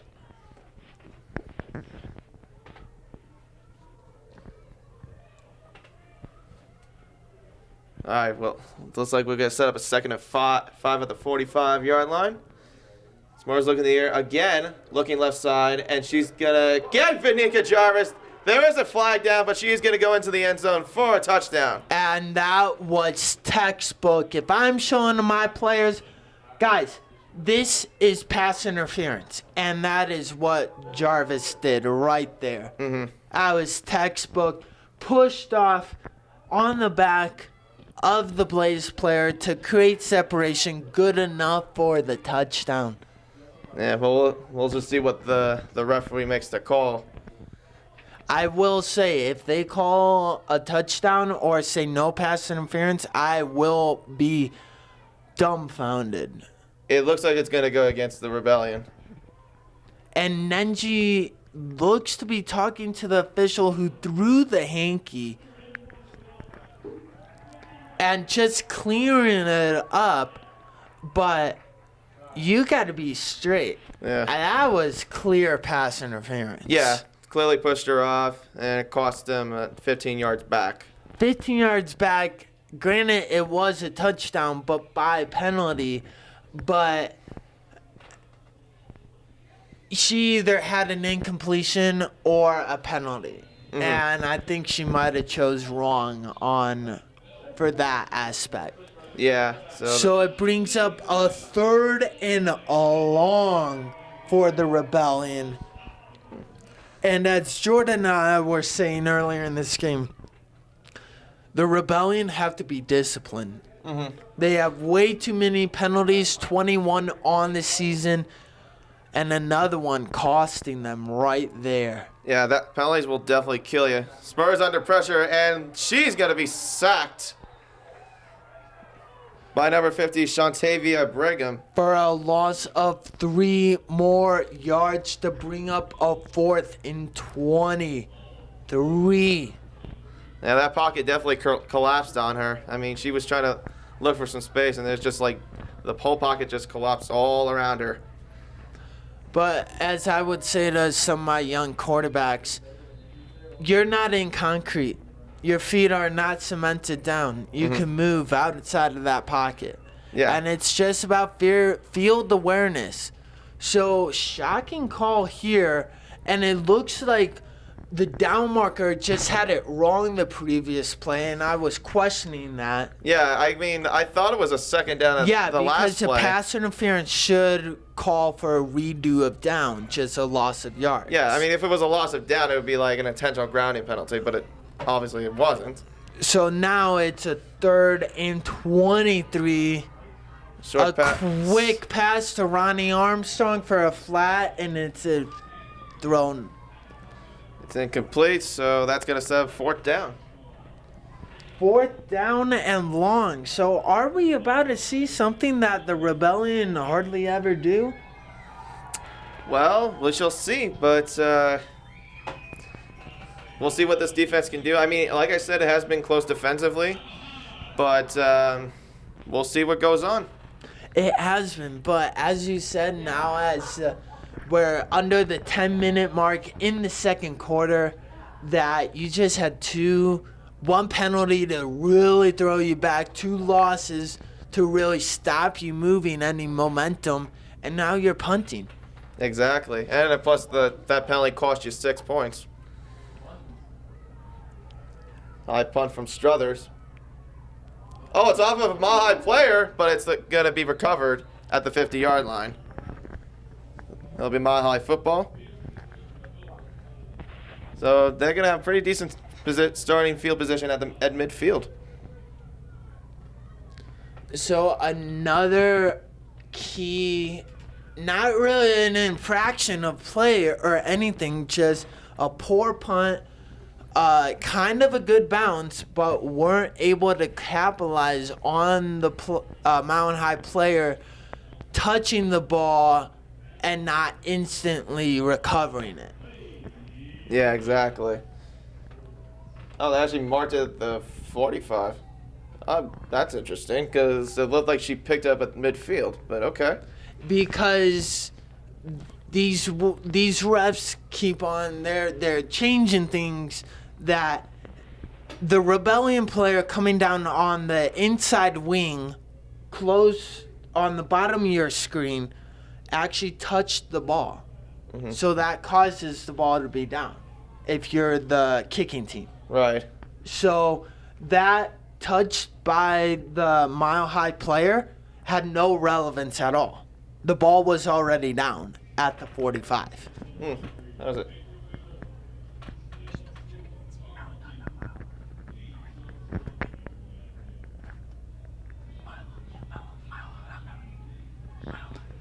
That's what I told you guys before. So now we got, I guess, the ball now at the 50. So these this officiating crew really likes playing games, but it's not their game to play with the Mile High and San Diego Rebellion. It's their game. Yeah, exactly. I mean, I don't know about you, Nick, but these referees are a little bit confusing to me in a lot of ways. This white hat judge, the head judge, doesn't seem to have a handle on too much because a lot of his side and line judges are making lots of calls. Just at this point, you got to hope for a clean football game, so there are no questionable penalties. Right. Yeah, I guess so. All right, so we're going to be starting midfield, 1st and 10 from Mile High. 35 in motion. Give it to 35. There is a flag down. Spins away. Niji makes the tackle. Carried by number 35, Ruby Albright. And I believe Nenji playing tough with her helmet coming off. Exactly. But we have, looks to be an offsides on the Rebellion, but we'll wait to get the official call as the flag is on the Mile High side of the line. Let's see what they ruling is. Looks like a legal shift. I guess it was, yeah. Maybe I guess Albright wasn't set up right in the formation. So a lucky break for the Rebellion. Maybe it's the kind of letdown the Mile High, the Rebellion hoped the Mile High would get to at least maybe turn this game in the Rebellion favor. So now it's 1st and 15. Well, the refs had it before when they were confusing us. The give up to the left side. Breaks away from Luna. Still breaking away. Breaks away 3 more tackles. And Elliot Wen tackles at the 40-yard line, so she's about close to the first down. That was Jacob Hockaday with a carry. And it looks like they'll be good for a Mile High first down inside Rebellion territory. They're kind of just eating away at the clock, even though not much time has come off since Mile High has obtained the ball, but they're running the ball. Running the ball leads to controlling the game and controlling the clock. Yeah, and also the reminder that the Mile High Blades will be kicking the ball or getting the ball in the second half. So that is pretty much what their strategy is, like what you just pointed out. A little run from Lourie Jones. Gains about, looks like 5 yards. So you could see Nendy Martin kind of chewing at one of her players. I don't know if it's just a helpful captain coaching moment or you might have missed an assignment. I think she was telling Kristen Stoll that she might have probably wasn't in the right position. But it's one play, no gain on the play. If I'm a coach, it's all right. Mm-hmm. You didn't do anything negative to the team. The main thing is you didn't give up a first down, but it is a second down at 7 So from Mile High.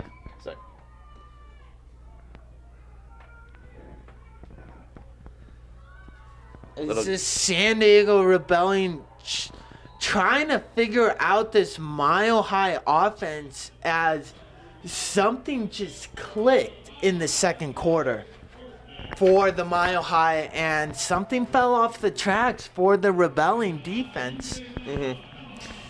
More so, almost the whole team. The offense is having miscues. The defense is kind of missing tackles, and the Blaze are really just taking advantage of those miscues. Yeah, I think it's just mostly from the running game. And keep in mind, the Mile High Blaze have a lot more rushing yards than the San Diego Rebellion, so that's kind of been what's been playing in the factor for this game. Yeah, they have about double the rushing yards. The Rebellion have 690 total yards, and the Blaze have 1,362 total rushing yards. That was a great catch by number 8, Elizabeth Stones. But hey, there's some mustard on the field. There's a reason that was a good catch and a good thrown ball. Yeah, it happened as it's going to be against Vanika Jarvis. I'm guessing it was they're calling it as a face mask. I mean, even a face mask or horse collar. One of the things for a high tackle, even though the player did not go down. One of the newer rules is now, if you even get inside of a player's shoulder pads and jerseys, they will flag you for horse collar tackle, regardless of tackling them or not. But the weird thing was, I don't think I ever saw a face mask on that play from when Vanika was trying to get to the quarterback. Yeah, I just saw hands up near the neck area. I wasn't watching that too closely, but the ref saw what the ref saw. And you just, as the Rebellion, you got to move on to the next play. And don't let that ruin the game. So now it sets up a 1st and goal. I give to Albright. Stiffs arms, and she'll be stopped. Or she keeps driving and using her several legs to power on through. I take that back, but still minimal gain. It'll set up 2nd and goal. So at this point, being through all the football I've watched, all the coaching I've done, that at this point, if you're the Rebellion, that you're kind of just, okay, 5 minutes till halftime. 5 minutes till halftime, could get a break, talk about what we need to do, and hopefully keep it at a 2-possession game going into the half. Yeah, and also try to figure out what you're going to do in the last 2 minutes as well. Because remember, the Rebellion have no timeouts remaining. Yes, so if they get the ball back, they got to move it quick. Albright makes a tackle. She's close, but I don't think she got it. There is a flag down, however. And to me, that was something bad because she threw that in there like a missile. It looks like the side judge looks like it's motioning for a face mask penalty against the Rebellion. And if it is, it creates a new set of downs for the Blaze. And it is another careless mistake by the Rebellion. Wow. At this point, you don't want to let them score at all. but you just got to play how you were taught. Exactly. You weren't taught to commit penalties. No, and that's what we talked about during the pregame, is that the Rebellion lately have been having struggles in terms of giving up penalties Yes, in they key got situations. 21 penalties on the season. Yeah, that's pretty tough. So that gives the fullback. But Nenji Martin Does in she- there snuffing it out to create some slowdown and enough to bring up 2nd and goal for the Blaze. You know, if the Rebellion stop them here, they could finish the half on offense, maybe on a high note. Maybe it doesn't matter if you score. You made a goal line stop. That shows you are in this. Your defense has this. And now we have a timeout by the Blaze. And That'll be their 2nd timeout remaining. this game is also brought to you, your programs, tickets, flyers, and even today's live stream is brought to you by San Diego Digital Imagery. There isn't anything SDDI can't do for your team or business. And also the Palomar Media Studies Department at Palomar College, located in San Marcos, California. Exactly. And also, by Fine USA, I actually just received their socks. And I gotta say, they're really good. And Yeah, they are. They looking spanking fresh. Exactly. It's like you got those babies at Subway. They're so fresh. So if you ever want to get any socks from Fine USA, just use the code SDR10. Just make sure it's capitalized to get 10% off your next order off at fineusa.com.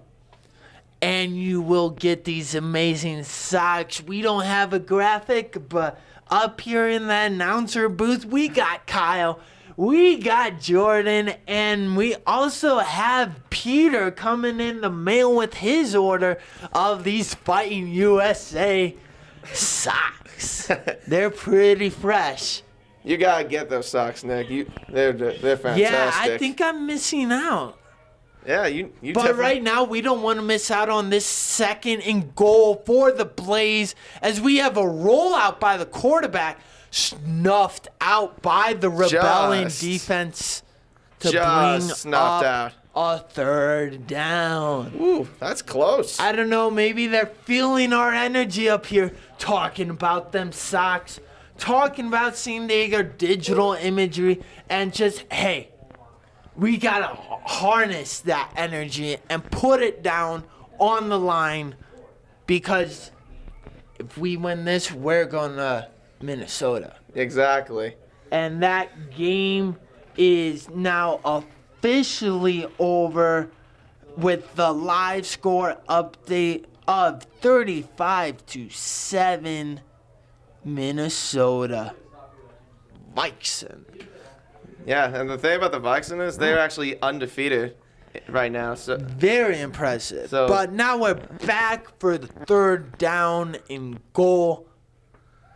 looking to the air, looking to the left, and overthrows the receiver to number 81, Ashley Davis. If I had to read the quarterback's feelings on that one, they were worried, they were rushed, and I don't know, maybe that timeout kind of worked against them, because these last 2 plays have been intense for the Rebellion. So it'll be interesting to see, can the Rebellion hold them off here on 4th down, but we have another Looks like another timeout. stoppage of time here to reset the game clock.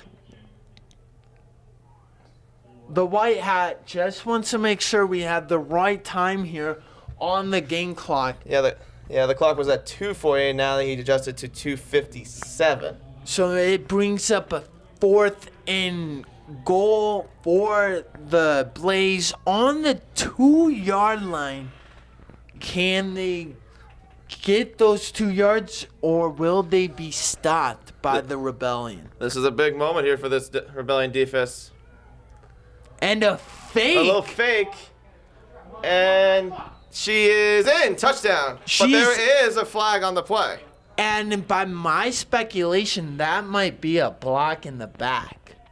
That could be. I think that it looks like it's going to go against the Blaze.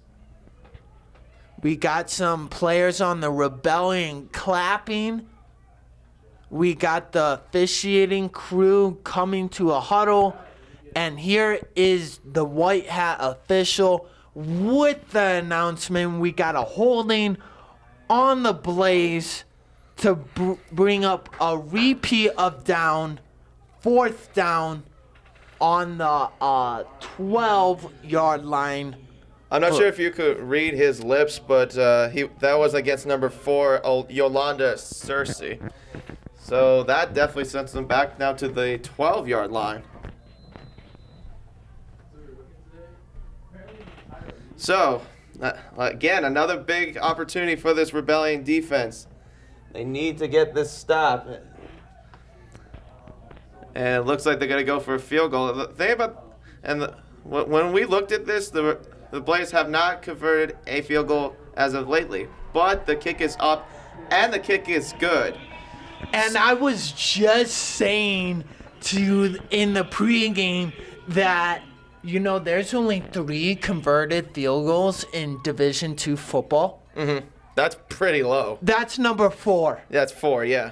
So that just tells you field goals ain't common in this game. But I do want to mention that only puts them up 15-0. Yeah. So it's still a 2-possession game with 2 minutes remaining in the more than 2 minutes in the first half.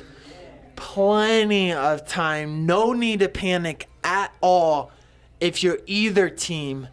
But if you want to make a statement, right here is the time to do so. Before you go in the half, make sure you make the Rebellion heard. Exactly. You got plenty of time. Just use as much of the yards as you can. Go out of bounds if you need to stop the clock. But also, what I would do, make sure you don't have enough time for the Blaze to get back on the field for another drive. And keep to your game. Don't play the Blazes game. Don't play a 2-minute offense game. Play Rebellion football. It looks like there was a little miscue there to Armstrong, but she'll pick it up. Oh, and maybe a horse collar. That's going to be a horse collar tackle for sure. That was pretty rough there, but hey, I got to say, I met Ronnie on the plane for the first time. Oh, she is so chill. She could have been tackled by her hair and ripped off. She'd been like, all right, well, I got the penalty. How about your personal foul? And look at that composure. She's just upset. You can't turn it upfield, but in turn, you get 15 yards for it. It's going to be, a horse collar tackle on number 27, Kimberly Stevenson. So that does save them from terrible field possession yet again. Yep, so instead of being at the 11, they're going to be at the 26. And Sheminsky is still in at quarterback. Nenji in the slot with Jarvis. This can be deadly if they just keep to their schemes. Exactly. And the main thing is that what they need to do, don't commit too many penalties that kill you on key scoring plays. Yes, just exactly what I've been saying for the past 2 minutes. Play your game. Exactly. Yeah. And look at that patience by Sherminsky. She's just like, all right, come on, tackle me. Okay, here's the ball. I don't have it. You can't tackle me. Nope. She gave it to the cool Ronnie Armstrong. Ronnie Armstrong. Oh man, we became best friends. I know she is some character, but she's really cool to hang out with. All these women are cool characters, regardless of what team they're on. They're all cool individuals. And it looks like we got a timeout, I think. Just a stoppage of time because the scoreboard official is having a little bit of trouble here. Or is it a 2-minute warning? I'm not quite sure. Well, to my recollection, we've never had a 2-minute warning I know till that. now. I know, but like they're all like, okay, that's interesting. Okay, so it is a timeout on the Blaze. So it's not a 2-minute warning. So correct me on that. Sorry about that. So, in our little timeout of 45 seconds here, you got the Rebellion just shy of their own 30-yard line. They were lucky to get draw a penalty there to put them in good field position, but only 70 yards to pay dirt in under 2 minutes. Can they do it? I think they can. It's just that they just need to get good communication. Basically, you just want to get as much yardage as you can. Like I've been saying over and over again, just get the yards. Just go to the basics and just try to get as much as you can, and make sure to stop the clock. But also get good management so that, like I said, the Blaze don't get much time for the next drive. That's a very good word. Is keep to the basics. Basics is the word. And we have another meeting on the field through these zebras. I guess there must be a lion carcass on the field, but who knows? We got them now pouncing over to the Rebellion sideline. This is very interesting. As Coach Tito is coming out to holler at his boys. What's going on here? Not quite sure, to be honest. I mean, I haven't really seen anything really that would cause as much confusion. I mean, I'm just as confused as the coach. I think he didn't think the Blaze had a timeout, and he's seen that was a timeout and not a 2-minute warning, and it's just confused about why we're stopped. I mean, we've kind of been saying it a little bit, but these referees are probably the most confusing I think Well, we've seen. you know what we haven't been saying is how great Jacked Up Brewery is. Exactly. Jacked Up Brewery is your fifth quarter home of your San Diego Rebellion, and they are streaming the game today. So head over there to watch the game, and also thank you, Jacked Up Brewery, for streaming the game live. So grab a beer, enjoy the great company, because football and Jacked Up Brewery go together. Oh, that is just good. Great. I actually went to the Jacked Up Brewery with the Rebellion a couple weeks ago. And were you jacked when you got there? Were you jacked at Jacked Up Brewery? I could feel them being jacked, but it was a great bonding experience too. So now it's time to resume play again. For a 2nd and 6 for the Rebellion as what Nenji a Martin. tackle! Nenji Martin's backing on Back on the quarterback. Ronnie Armstrong backing on running back. Ooh, what happened to Sheminsky there? I'm not quite sure. She's down in the bottom of your screen. Yeah, she went back to the wide receiving position, which was interesting. Very interesting because to me she's playing fantastic. Yeah, I thought they were. She had a coordinated when 25-yard bomb. Yeah, I mean it did cost them the penalty, but still they did have something going during that drive. But anyways, so 3rd and 6 now. Nenji will keep it to herself, going to the middle, looking And for Nenji room. power running to the 41-yard line. I mean, I remember when you guys were talking about when you guys were in the gym with the team, and you could feel like the energy from Nenji Martin. She brings that to almost every game. She does. Like, I was in the elevator with her and one other teammate, and then Jordan over in the next room, and she saw our energy, we saw her energy, and we're just like, all right, the game's not for, 10 hours, but I'm ready. Yeah, she was like very determined, ready to go. I mean, that's what we've been seeing all season long And it from Ninja. showed on that last play. So Yeah. with just under 40 seconds to go, it doesn't seem like the Rebellion are in too much of a rush here. But Looking to the air, you never looking know to the middle, what and can it's going to be happen. intercepted. Picked off by number 8, Elizabeth Stone.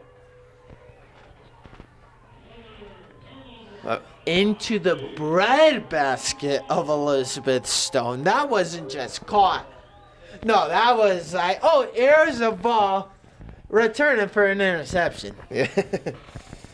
So, with that miscue, that's going to set up at the Blaze 45-yard line with 24 seconds to go. And if I were the Blaze, just, get to halftime. You're up 15-0. You haven't had any big success besides one play. Just play it safe.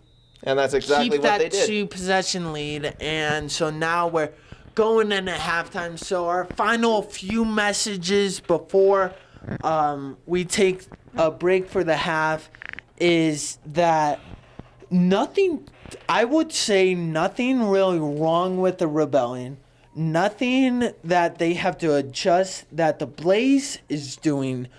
They just have to keep playing smart, penalty-free football, and most important, play Rebellion football. Exactly. Get fewer mistakes. And like I've said before, you got to just go to the basics. Try to get as much yardage as you can to get into the end zone. The main thing you want to get is yardage, and that's how you lead to get into the end zone. But also the main thing, too, is communication. And we did see a little bit of miscommunication from the Rebellion with those 2 fumbles and plus that last interception from Ninja Martin. Yeah, and that was kind of a hard way to end the half, but hopefully they're only down 2 scores. That you got 30 minutes left of football. You got a 25-minute half to think about how was that first 30 minutes. There's plenty of time. Exactly. It's nowhere near over, Yeah. if I'm concerned. And like in the playoffs, it's either you go big or you go home.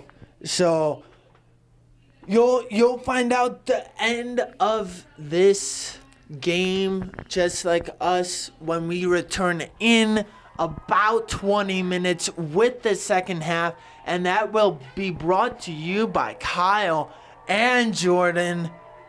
So stay tuned and don't go anywhere. We'll be right back.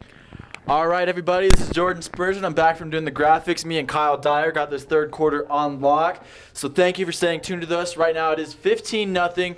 The Mile High Blaze are leading the Rebellion. We have a second half coming up right now. I just want to give you a quick reminder. Today's game is sponsored by one of our sponsors, Play Again Now Recovery. Proud supporters of the Rebellion from the very beginning. Play Again Now is a daily recovery drink formulated with 2 active ingredients, high molecular weight hyaluronic acid and MSM, that help provide lubrication, anti-inflammatory, and immune support at the cellular level. It's recovery for the entire human body.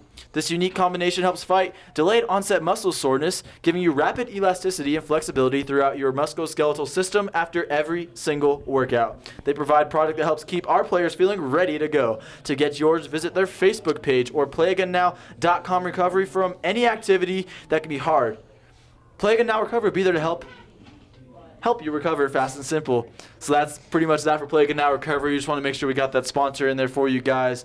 Definitely a great sponsor for the San Diego Rebellion. So Kyle Dyer, I know you got a score update for us. WFA playoffs round 2. What you got? Exactly. Thank you. So the key game in particular for any of these teams to face, it would be the key game that you need to look at is the Wisconsin Dragons and the Minnesota Vixen. They actually just finished the game. Minnesota Vixen won the game 35-7. So whoever wins this game will be going to Minnesota. In the meantime, other scores: Kansas City Titans beat the Arlington Impact 47-10 in the fourth quarter. Kansas City on top, and the LA Warriors, the team that the Rebellion faced early in the season, they're beating the Fighting Shockwave 39-0 in the fourth quarter. Perfect. Thank you, Kyle. We'll get back with a few more score updates later on. So here's the kick. The Rebellion are receiving it for the second half. And it looks like it's going to be Vanika Jarvis looking for some room to roam. And look at her weaving around. And she's got some more room to roam. Weaving the basket. Vanika Jarvis, this is a great start for the Rebellion in the second half. Absolutely. I know great at start. halftime there must have been some sort of speech by, I'm sure, Nenji Martin and all the coaching staff. So far, it seems to be the right decision. That's a great return by the Rebellion. Yeah, I'm that pumped. that definitely. That seemed like they were clicking on that return. So it looks like Ninja Martin will be in quarterback from the way it looks. So we were discussing it at halftime, and we saw Smurs come in and play quarterback a little bit, and she looked really well, especially the first 3 throws. And then there was a push-off penalty, and that kind of changed the rest of the first half. So we were discussing it at halftime. We feel that the Rebellion needs to just stick with one quarterback for the second half, and you ride or die, basically. If you're going down fighting with who your choice is. And so right now that choice appears to be Nenji Martin. She's been there all season long, so they better stick with it. Exactly. So it looks like here we go here, 1st and 10. The give to Ronnie Armstrong, and she's going to be tackled at the 38-yard line. Yeah, and so just like a quick analysis of what I saw, and we'll have you fill in your input too. Obviously, I think the passing game with Smurs is a little bit better, and when you're down, you do want to have more of a passing game. But the offense as a whole, when you think of the running game, I think Nenji runs it better because she's more of a threat to run the ball and kind of plow through defenses. So you get that option game going, keep the defense on their edge of their toes. Exactly. I mean, Smurs had that one play for like 50 yards where it was that the pass interference did cost them, but they were clicking. But the main thing that the Rebellion need to do on offense is the communication. Like we saw from the 2 fumbles and the interception, that's something that you need to focus on. Yep, so here we go. Nenji keeps it for herself.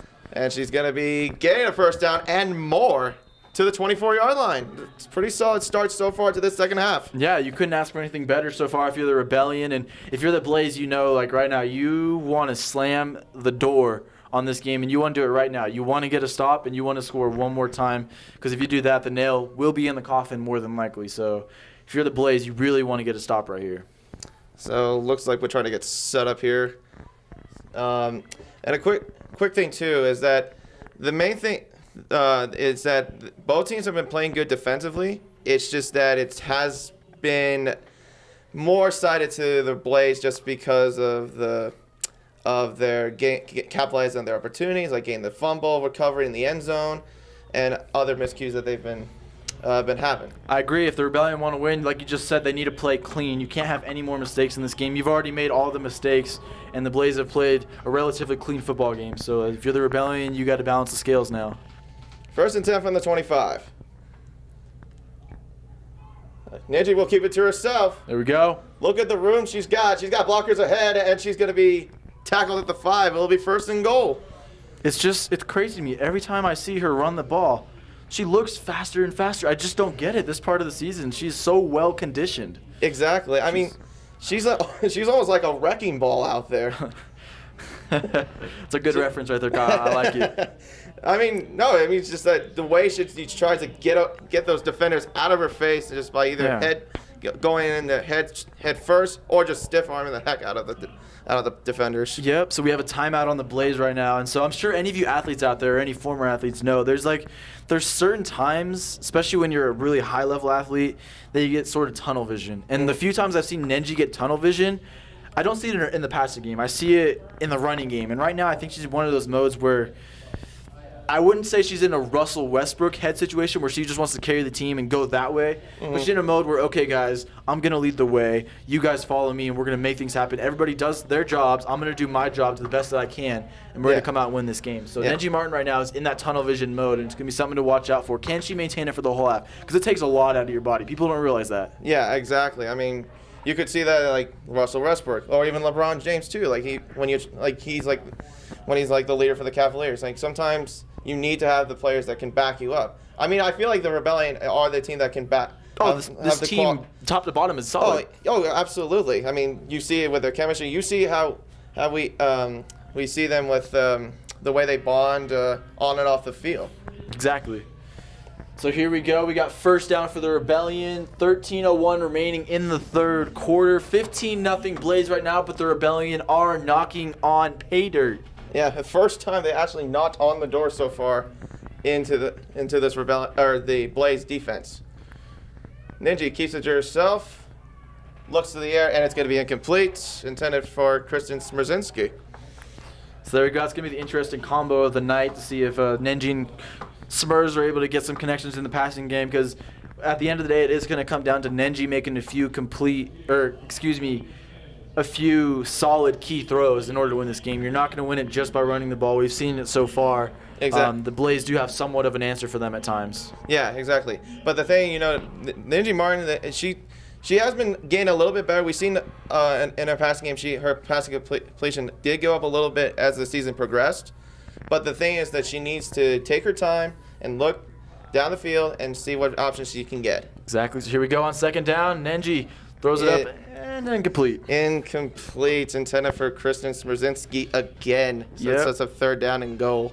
Yep, and just real quick, today's game is sponsored by Filippi's Pizza in downtown Escondido. Filippi's Pizza is a proud sponsor of the San Diego Rebellion and today's game, like I just previously mentioned. So if you're craving any sort of pizza and you're in Escondido, be sure to check them out. They're amazing. Oh, they're fantastic. I love their pizza. It's just very delicious. I usually like to get a Hawaiian or a pepperoni pizza, and it's just fantastic. I've said it before, I'll say it again. Pineapple belongs on pizza, folks. So here we go, third down. And she will be by herself, going to Armstrong, trying to get some blockers. And she's just short of the goal line. Ronnie Armstrong getting the job done here again. It looked like she was going to be stuffed a few yards back, and she was able to pick up a couple extra yards to make this interesting. And it looks like they're gonna go for it. Yeah, I think you have to here. I don't want to kick a field goal. You want to get that touchdown right now, gain the momentum. We saw it in the first half when the Rebellion were able to force the Blaze to kick a field goal. It completely changed the momentum of the game. If the Blaze scored a touchdown there, it changes everything. So if the Rebellion get a touchdown here, it changes the game. Oh, Ninja loses the football. It looks like it's... She may have crawled in. Let's see. It doesn't look like... I don't think she got in. Let's see what the call is. Looks like it's a turnover on downs. It's a turnover on downs. Look, another miscue from the Rebellion offense. So close, but yet so far. You know, as a Rebellion player, this has to be a little bit of a letdown. But right now, they are on the doorstep of their own end zone. So right now, if you're the Rebellion, you got to come back on defense and say, you know what, we got to wipe what just happened. We had a great drive. Didn't end the way we wanted, but now we've got to make a play. And actually, they're moving the ball up to the 20, so they're not going to be on the door. I didn't realize that was actually a rule for this on turnover on downs. I guess it was a touchback. Okay, so it's going to set up a 1st and 10 at the 20-yard line for Mile High. All right, so we actually did not know that rule, but that's definitely interesting. So Mile High and no longer going to be on their own end zone, so now they have some breathing room starting at their own 20-yard line. So for the Rebellion, like we just mentioned, that's got to be a little bit heartbreaking, but you just got to continue to battle defensively. The defense is the only reason why this team's still in the game. They've got to continue to do what they've been doing all night long. And it looks like the referee is going to try to get the game clock adjusted. It was at 11:39. It went to 11:06 at one point. Yep, so like you just mentioned, I just want to reiterate, 11:06 remaining in the third quarter. Blaze football on their own 20-yard line. And by the way, if you like any of the voices you hear tonight from me, Kyle, Nick, or anything else going on in the media industry, be sure to check out Palomar College Media Studies Department. Learn to turn your voice into a voice of magic. Learn to be behind the scenes. Learn how to run a teleprompter, do live production, whatever it is you want to do in movies or TV, anything like that. Be sure to check out Palomar College Media Studies. Get that hands-on experience today. All right, looks like we got the clock adjusted now to 11:36. We're back in action. 1st and 10 at the 20. A little give there. And it looks like she's going to get stuffed at the 19, a loss of 1 on the play by Jacole Hockaday. Yeah, coming into this game, she was definitely one of the key players. She's their leading rusher on the team. And so far, I haven't seen her do too much. But right now, if you're the Blaze, that's who you want to turn to right now. You have the lead. Obviously, you want to keep your foot on the gas, but you want to be able to run clock at the same time. Exactly. Because with the Rebellion, especially when Smurfs is not playing quarterback, they're not a team that goes and scores quickly offensively. They're a team that has to drive down the field and use the clock to their advantage. So if you're the Blaze, take away their biggest advantage. That is actually correct. So it's going to be 2nd down and 10. It looks like they're going to go to the gun this time.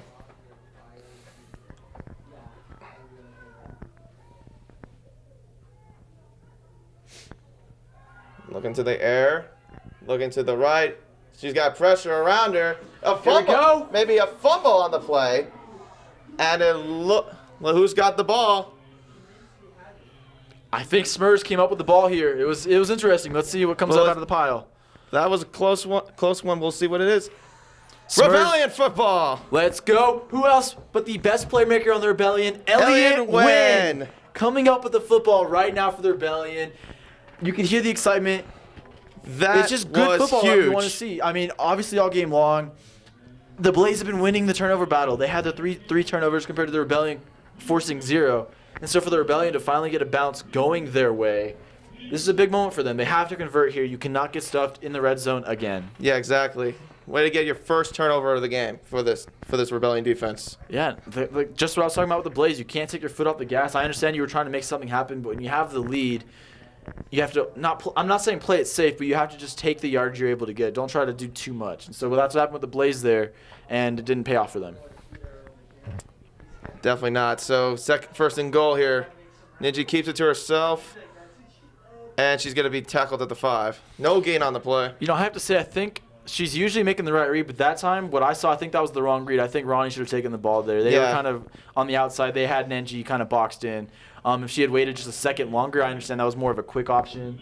Mm-hmm. I think Ronnie might have been able to sneak into the end zone there, but like you just said, 2nd down now, so we'll see what they do here. Yeah. Got the crowd chanting defense. It's a pretty nice crowd out here at Mile High. It's a good turnout. They've got cheerleaders. One of the few teams I've seen that actually have a youth cheerleader. So that's cool to see they have the community involved. Yeah, exactly. That's pretty much something. And it's been pretty nice here. It's been in the pretty much in the 60s. Goes in the middle, and it's caught for a touchdown. The Smurfs touchdown, San Diego Rebellion. And the Rebellion are knocking on the door. It looks like there was a marker on the play. Will that call be coming back? May have been a little preemptive touchdown celebration up here. Not really a celebration, just a touchdown call for you guys. Looks like we're still trying to figure it out.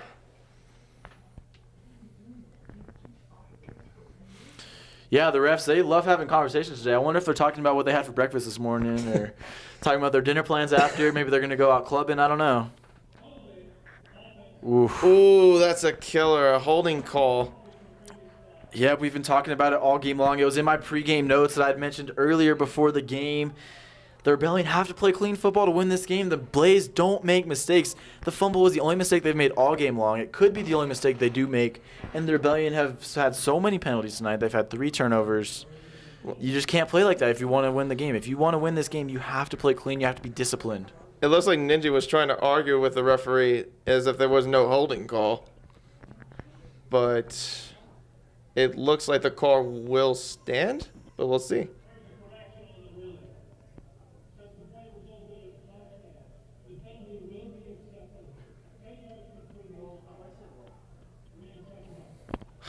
Okay, so the call will stand as a holding. So a little confusion down there by the Zebras, but it's part of it. I understand it's a playoff football game. The atmosphere's high. They have a lot to focus on. I understand it, but obviously you can see the frustration with Nenji. She wants the best for her team, and she wants to make sure that they get those calls right. It's the little things like that. You can't have any bad calls there. Yeah, exactly. So that's the second penalty. That's 2 touchdown takeaway by penalties. That's the difference in this game. It could be 15-14 right now, but like I said, you got to play clean football, and if you don't play clean here out, you're not going to win this game. So Ninja going back into the air, back into Smurfs again, and is incomplete. She was a little bit double covered on that play, so it sets up 3rd and 15. Yeah.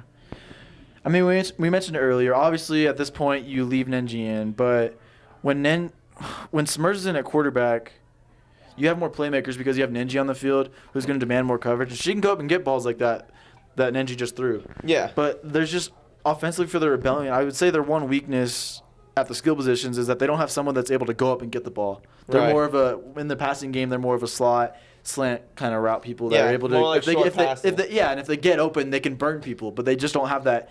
It's a jump ball. I'm going to go up and get it, and it's going to come down in the red zone right now. They're struggling to do that. So I think they need to stick to the running game right here. Well, let's see where they go here. It's 3rd and 15. She'll go back into the air again.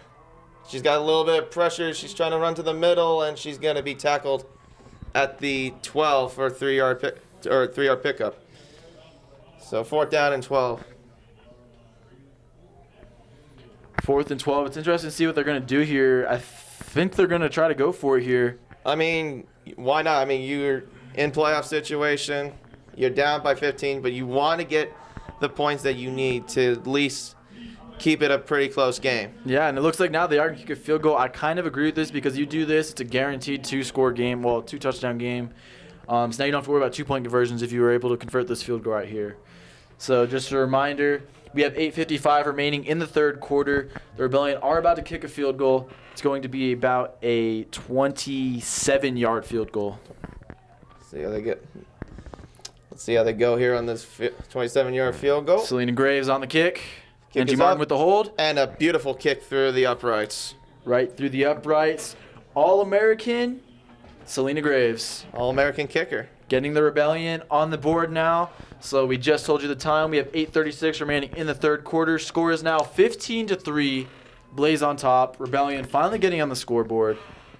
They're in this game still. It's a 2-touchdown game. Plenty of time in this game. You just can't rush it, and you got to let things happen. Exactly. So today is one of our sponsors, and they've done an amazing job pretty much every single game, but especially today with the new graphics they have up. It's a really easy system they kind of learned so that we can use it, and that's San Diego Digital Imagery. They're doing, like I just mentioned, they are bringing you this live stream. They are able to do everything for your show, photography business, school, fashion, whatever it is, they're able to film for you. They can make flyers, anything you can imagine. Be sure to check out their Facebook page or their website at sddivideo.com. That's San Diego Digital Imagery. Yeah, they do a great job for us. And I want to give a quick little update here on the playoffs going around. I'm looking at another game, particularly another team from Colorado, the Colorado Freeze. It's a close run right now, 12-7 right now against the Rocky Mountain Thundercats in the 4th quarter. A really close game so far in Division III. Yeah. So we've got 3 Colorado teams in the playoffs right now, and 2 yeah, of them replacing each other. yeah, So that's they're right, trying to 3. be the best Division III team in Colorado. Oh, yeah, that's right. 3 division teams. Or 3 Colorado teams, excuse me. So here we go. Kick is underway. Still a live ball, and it looks like they're going to be down at the 32. Like a little bit of a bobble there, but the Mile High will get the ball nonetheless. Yeah, so as we mentioned on their previous drive, they just got to keep their pedal to the metal. Just stick to the simple plays. You don't have to do anything too extraordinary because if you start trying to do too much, when you have a lead like this, you're going to leave the door wide open for the Rebellion. And so right now your job is just slam that door shut, bolt it, do whatever you have to do. Right. I mean, they have been ground and pounding the game like we've been talking about during pregame. They have been particularly good on the run. So even though it hasn't shown too much, it can still be a factor just because of the first down yards they can gain off of it. Exactly, and I know we mentioned it before the game too. The biggest difference was the consistency in the passing game, and so they haven't thrown the ball often. I believe they've thrown it 4 or 5 times, but when they have thrown the ball, it's been in the perfect situation where they're able to get completions for decent yardage, and that's been a big factor in this game for the Blaze. Looks like she's So here we go. gonna go to the 49-yard line. Good run there by Ruby Albright for about a 15-yard pickup. Ruby, all right. She looked really fast right there. Yeah. Wow. She was flying. No, she was quick. She's pretty small. I mean, standing at 5'3", 133 pounds. I mean, she's pretty quick. Hey, there's great things that come in small packages sometimes, and she seems to be an example of that. She's definitely a bundle of speed. Yeah, exactly. So here we go, first down at around the 50-yard line for the Mile High Blaze. And they'll give it to Albright, and look who she's met by. Nenji Martin. Yes, the co-owner of the San Diego Rebellion, a 16-year women's football veteran, 3-time U.S. gold medalist, Nenji Martin, linebacker extraordinaire. Just showing you why she's extraordinary in the middle linebacking position. Exactly. No, she's definitely. I know Nick was telling us earlier about what some of the coaches were saying about her, and comparing it to like the names of Ray Lewis and stuff like that. And obviously in the regular season we didn't see it too much because she was focusing on her quarterback skills. But now here in the playoffs we're really seeing it come out, and she's been probably the best player on their defense. Yeah. Along with Elliott Wynn. Oh, definitely. She actually misses a tackle, and she's going to be met by Vanika Jarvis, tackled about the 45-yard line. Yeah. I take it back. The Rebellion defense, I've said it once before a few weeks ago. You can't really say there's a best player on the defense. The defense as a whole, as a collective unit, they just get the job done, and there's just something about it. It's every night. I mean, yeah, you have Elliott Wynn, you have Vanika Jarvis every night making huge contributions. Oh, but yeah. Down in the trenches, Tanya Luna, Smierzinski, Grierson, everybody's just making like so much happen, and it's just it's a beautiful thing to see. Their work is not done yet. Obviously, the season is on the line. A berth to the regional championship game is on the line right now. They just got to keep going. You got to keep going. I know you're not used to this altitude, but you just got to keep fighting through. You got a quarter and a half left. Exactly. I mean, the road to Atlanta is at stakes. And look who's Nenji Martin getting that tackle for a loss of 6 yards on that play. I know we always talk about going low, but right there, she knew what she had to do. She got her arms on her shoulders and was able to drag her down, which is pure brute strength. I mean, I was talking to Nick earlier about when you were at the gym with the team, and you were just telling me like how hyped up she is. Like, it's like you can feel that whenever you're around Nenji Martin during a game day. Like, she's always like ready to go, trying to get that W. Exactly. The passion just flows through her, and there's certain people where you really know, like, you see them and you're like, oh, they're doing what they love, and you just know it, and it's pretty incredible to see. No need for hysteria here. We need to keep going on this game. The Rebellion are back to receive the punt. A little fair catch there from Vanika Jarvis. A little bit of a stumble there, but she caught it nonetheless. Yeah, special teams has been really weird for the Rebellion today. They've been solid on special teams all year long, but something about it today, there's just some little thing that's off, and luckily they were able to hold on to the ball. So maybe it's the effect of the altitude when the ball's in the air. Possibly it is a little bit different. The air is a little bit lighter. So we have 5:13 remaining in the third quarter. The score is 15-3. Blaze are up. Real quick, thank you, Jacked Up Brewery, the official fifth quarter home of the San Diego Rebellion. I know you guys are streaming the game live today, right now from Facebook. Thank you very much. Be sure if you're in the area, head over there to watch the game, grab a beer, enjoy the great company.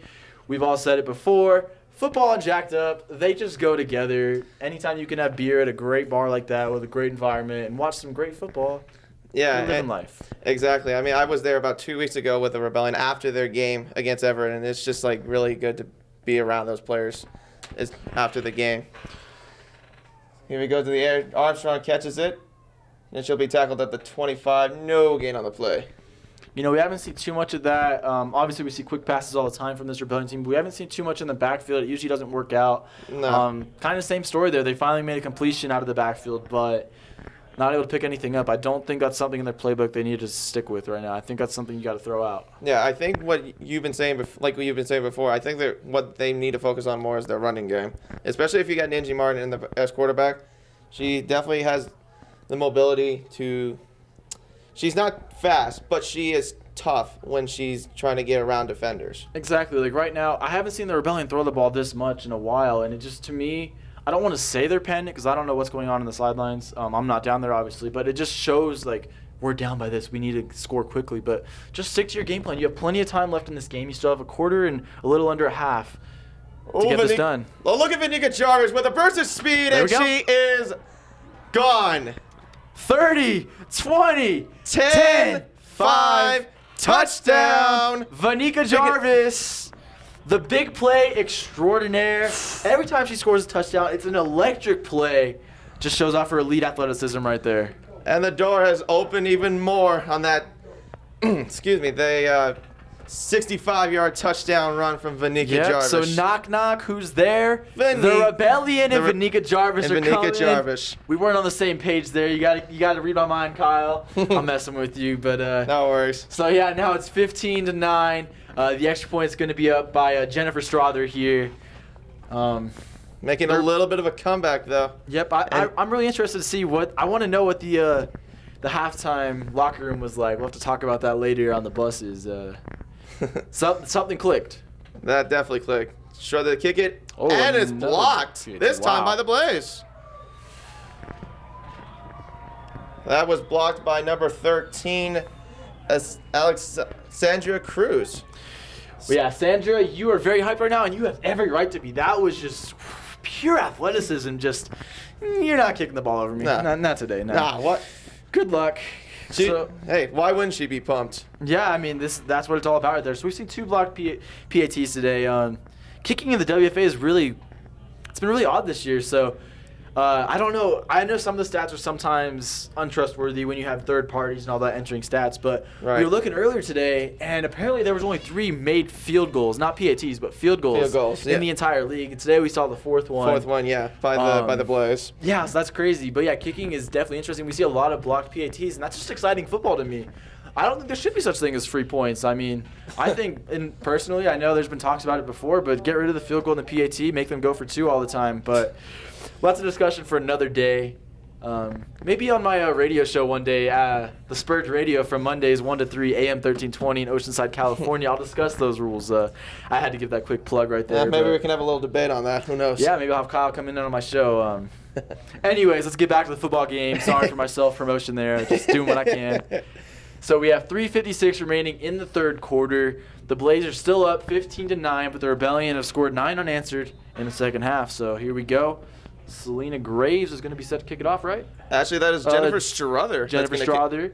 That'll kick it off this time. Yep. I didn't see I thought there was a 5 there, but it was just a 4. And it looks like it's going to be returned at down the left side. And look at this. Look at the room she's got. And she's going to be gone to the end zone for a touchdown by Ruby Albright.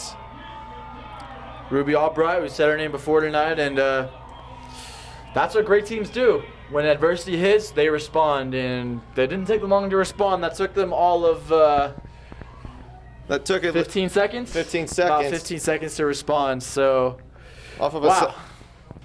If you're the Blaze, you couldn't have done anything better. That's exactly what you wanted to do, and you went out and did it. Yep, 65 yards on that return for the touchdown. Yep, so great return by the Blaze. That's now going to make it 21-9 with 3:41 remaining in the third quarter. There is a flag on the play. I actually just saw that, and the refs are huddling up. So let's see what happened here. There may have been a block in the back somewhere. Not 100% sure. I was really focused on the return. I actually was going to mention that I did think there was a block in the back by one of the Blaze players. Well, I know Strother got hit pretty hard, but I think it was a pretty clean block. But I think in front of that play, Let's see what the call is. we'll see here, yeah. So they're picking up the mustard. What's the white hat got to say? Okay. So that the call stands as a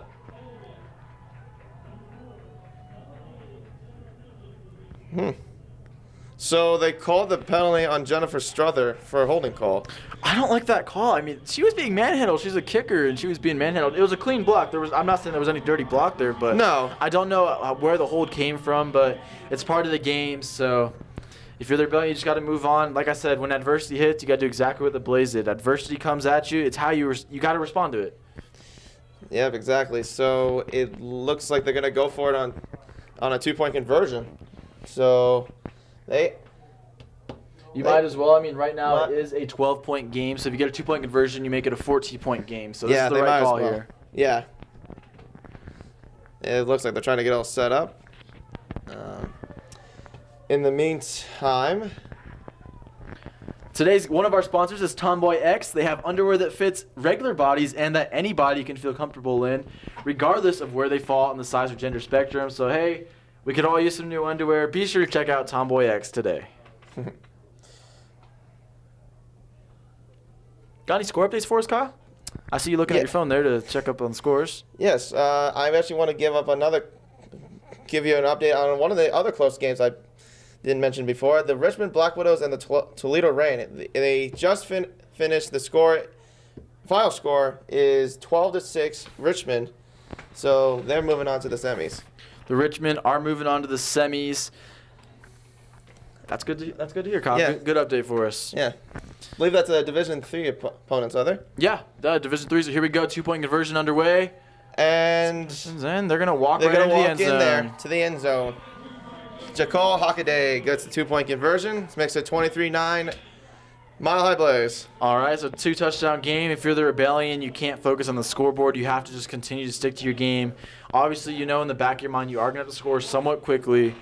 And I think your best hopes right now is to push it to overtime and see what happens, because I just don't know if you're able to score 3 touchdowns by the end of this game. It's definitely possible, but for me, watching the Rebellion, I don't know if they're able to do that right now. I think they definitely have a shot of tying this and sending it to overtime. Yeah, exactly. I mean, but you still got plenty of time. It's only 3:36 in the third quarter, and then you got another 15 minutes in the fourth. So right now we can wait and see what happens. But yeah, I think it could be a good shot if they continue to go down the field.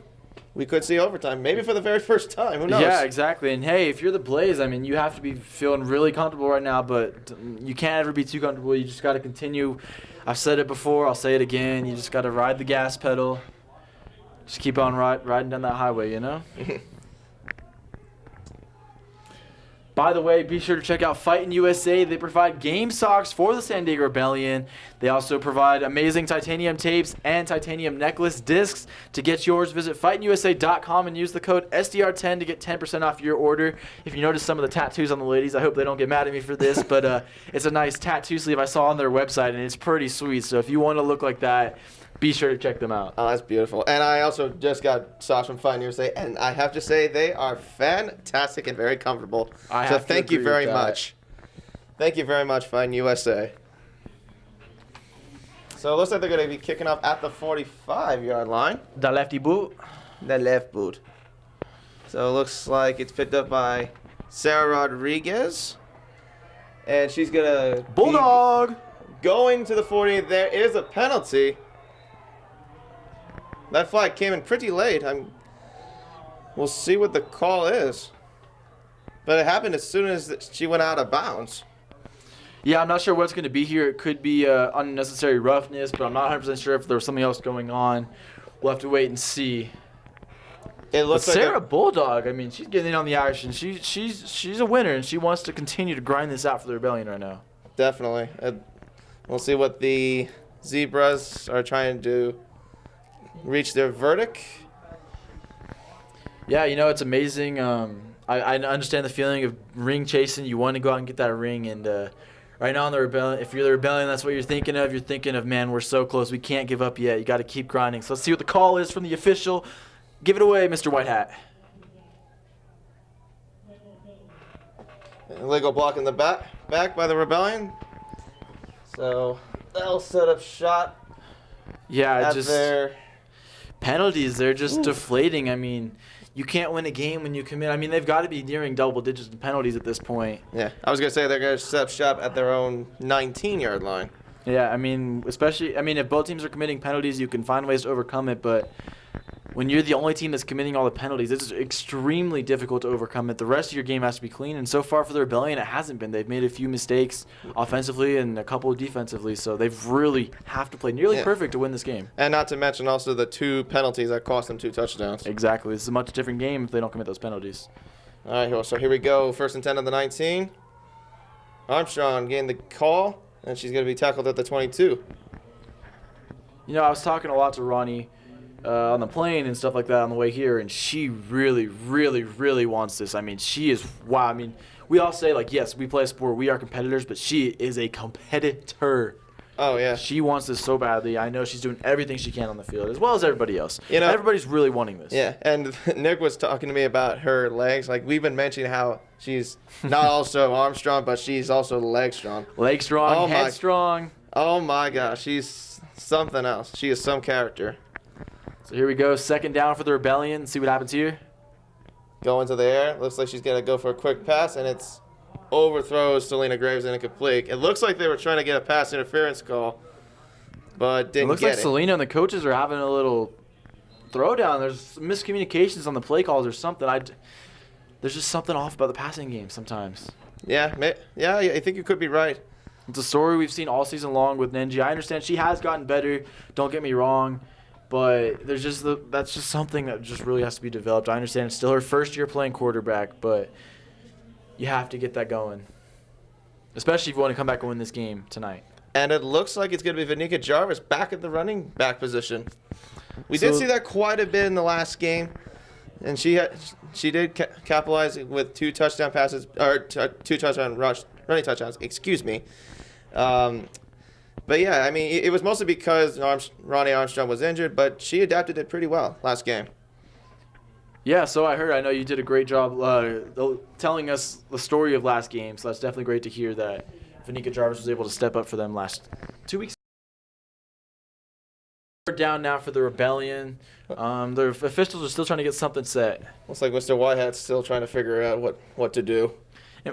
And you know, I don't usually apologize for a lot of things, but we do apologize. I like to get the officials' names, but today it's just White Hat and the Zebra crew because we don't know their names. They never came up to the press box today. Yeah. But that's okay. So here we go. 3rd down for the Rebellion once again. It's like a 3rd and 7. 3rd and 7 here at the 22. And at this point in the game, I have to say, I think they're in 4-down territory. Mm-hmm. It's do or die here. Definitely do or die. Ninja will keep it to herself, it looks like, and she will be tackled at about the 27-yard line. Yep, so just about 2 yards short. Yeah, 2 yards short. I think here you're going for it. If I'm the coaches, you have to. There's no point in punting the ball right now. The Blaze offense has been picking up steam a little bit. Your defense is getting tired. They've been on the field a lot today, so you got to keep the offense on the field. And I know they're capable of picking up 2 yards pretty easily with Nenji Martin at quarterback. Exactly. I mean, even though, yeah, you're dealing with altitude, but you just got to ground and pound. You just got to tough it out as much as you can, even though we're about 5,000 feet above sea level. Exactly. This is what they've been training for all year long. Been training to keep your body conditioned. Play Again Now Recovery, who we've mentioned before, is one of the biggest reasons why they are able to keep their conditioning up. So we'll talk more about that in just a second. So here we go. 4th and 2 for the Rebellion. It looks like they jumped the gun. The Blaze defense jumped the gun. It looks like it's going to be a offside penalty. So there we go. Good, hard count by Nenji Martin there. That's a good skill to have as a quarterback. So good job there, Nenji Martin. And I want to give a quick update on the 2 Colorado teams, the Rocky Mountain Thundercats and the Colorado Freeze. The Thundercats just took the lead, so now they're up 13-12. It's in the 4th quarter. Wow, what a game over there on the other side of Colorado. 13-12. That's really interesting. That is crazy action going on here in Colorado. The Division III playoffs. There's something else. People always talk about Division I, Division II, but Division III, it's a pretty good division as well. There goes Vanika Jarvis trying to find some room, and she'll be tackled at the 37-yard line. So nice job. You were given new life by that penalty, San Diego Rebellion, so you got to continue to take that momentum, take it by the throat, and run. Just run. And literally, I mean run. Just run the ball. Your passing game hasn't been working lately. You're going to have to get some more completions to win this game, but for now, just run the ball. Exactly. Run, Nenji, run. That was a little bit of my Forrest Gump impression. I think I'd give myself an F on that one. That was pretty bad. So we'll move on from that. It wasn't that bad, though. Here we go. 2nd down for the Rebellion. All right, 2nd and We're 5. just under the 1-minute mark in the 3rd quarter. Ninja will actually keep it to herself again. And she's just a bit short of the marker. It will be 3rd down and short coming up. So here we go. As I just previously mentioned, we're now down under 45 seconds remaining in the 3rd quarter. If you're the Rebellion, you want to continue to get some momentum ending the quarter here. Obviously, you would love to score before the 4th quarter, but you at least want to pick up this 1st down. Oh, and they did get a 1st down on that previous play. Oh, they did. It's not 3rd and short. Okay. So that's good momentum to have. That is great momentum to get to the start of the 4th quarter. I wonder if they're going to try to go for one more play before the end of the 3rd quarter. We shall see. And I think they're going to fix the game clock here. It's at 15 seconds, but they kept running it when the chain crew was figuring it out. Yeah. They're going to reset the clock here. You know, and people sometimes get frustrated by stuff like that, but you have to realize these refs, they're still learning their referee skills, and like the chain gangs, they're all volunteers. So Yeah. I appreciate everything they do to get these games going. You can't really be hard on them. Mistakes are going to be part of it. It's just part of it, but that's what it's about. Yeah, you know? I mean, we're human. We all make mistakes. Exactly. So here we go. First down for the Rebellion. And she tries to fake to Vinica. She's trying to find some space. There is a hanky down on the lettuce. Or, I mean, a hanky on the grass. I mean, I was gonna react to that stiff arm, but I had no words. I just had to watch and just like take it in. That first stiff arm by Ninja in the backfield.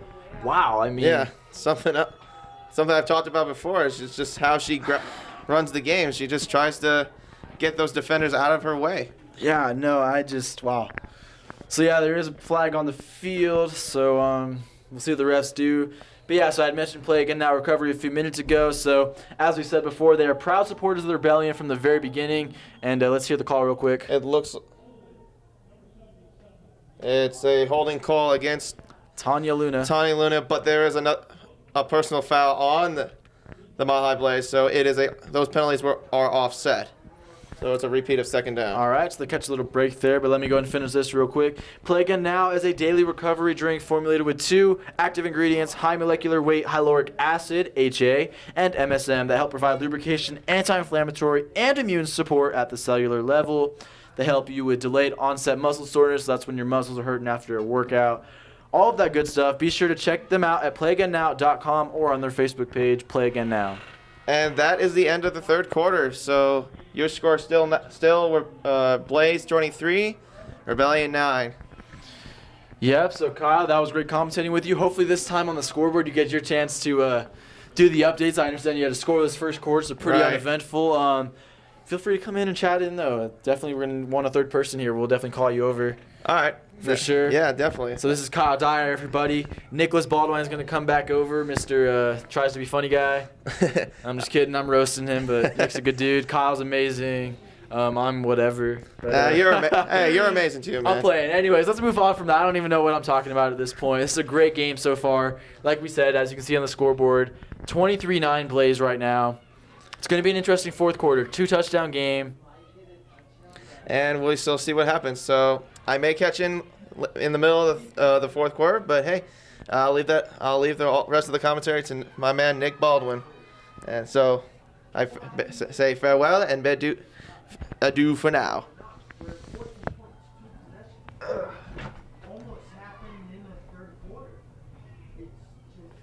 Yeah, so while we wait for that transition as Nick gets over here, I just want to talk about how turnovers and penalties, to me, they're the storyline of this game. They really are, Jordan. It is the man making so his entrance. unbelievable. I was just telling our cameraman that turnovers are the story of this game, and it's also just careless mistakes. Yeah.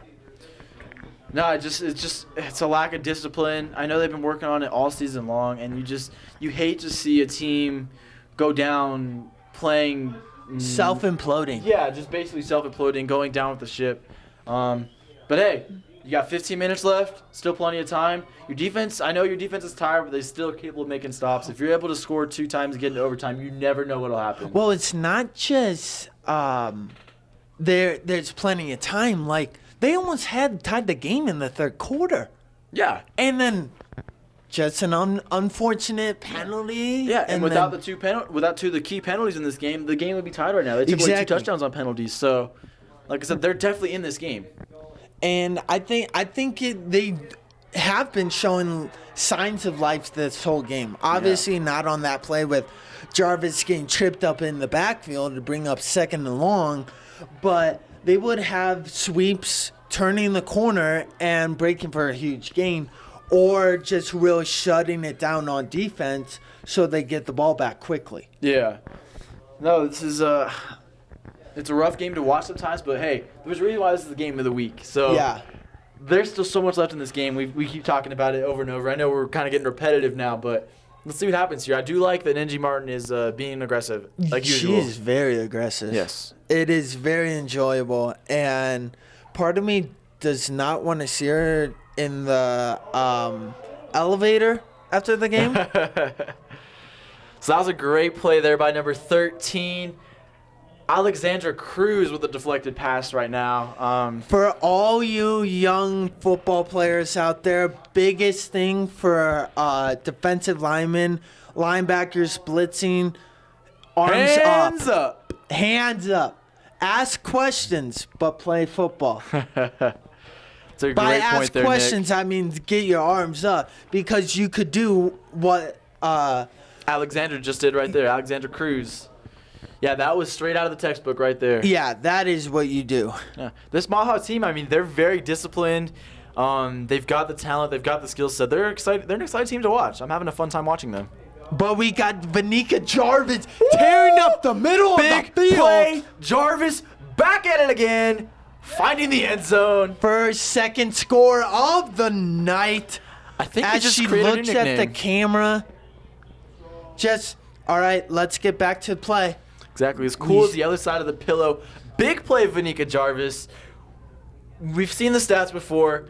A lot of yardage and a few completions. We see it there with the 2 big runs this game. But so as I was telling our cameraman, you go for a 2 here. Oh, you have to. You have to because that gives you the cushion of if you go for a 2 the next one and miss it, you're still tied. Yeah. That's 14 It looks points. like they're not going to. I understand the decision to play it safe Safety. here. I know you believe in your conditioning enough to outlast this team in overtime. So, and hey, you might not even have to go to You overtime. got plenty still of got plenty time. of time. We don't even need to start talking about overtime yet. It's just kind of an afterthought right now. And then the kick is up and it is good, but we have a Some more penalty smack talk. marker on the field. Things are getting a little heated out there. There's some steam coming off the field. Yeah, I was in the other booth over there, and the window's open, and you could, easily not hear it, but you could definitely hear chatter on the field. Yeah, I heard a lot of un-FCC regulated words, definitely coming from the sidelines of from both coaches.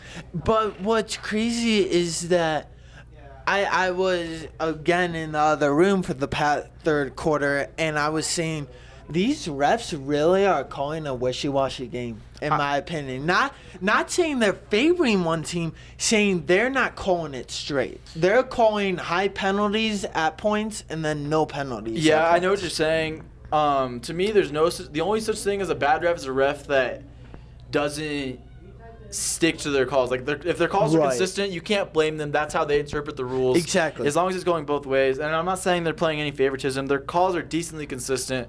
It's just like you said. At times, it just seems like they kind of forget.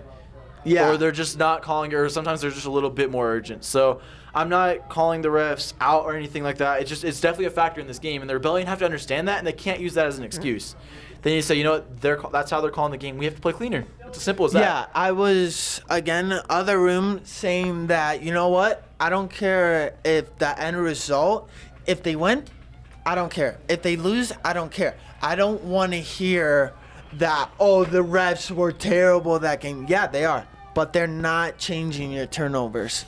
Exactly, and when you continually have holding penalties and blocks in the backs, that's on you. Yeah. And so at the end of the day, you just have to continue to clean it Yeah, up. Take they're a page out of blamed. Mile High's books. They don't commit penalties. We haven't Yeah. seen them. They've had, one penalty tonight? Yeah. They don't commit penalties. They don't turn the ball over. They had one from, just a bad play in the backfield. That's it, and that's the difference in this game right now. Booming kick. Wow. All the way to the end zone, probably a touchback, and it is. Si, senor. So that'll bring the ball up to the 25 for the Blaze. Hey, so if you're hungry right now, be sure to check out Filippi's Pizza in downtown Escondido. They have amazing pizza. I said it with Kyle earlier. I love their Hawaiian pizza. Pineapple belongs on pizza. Do you agree? No.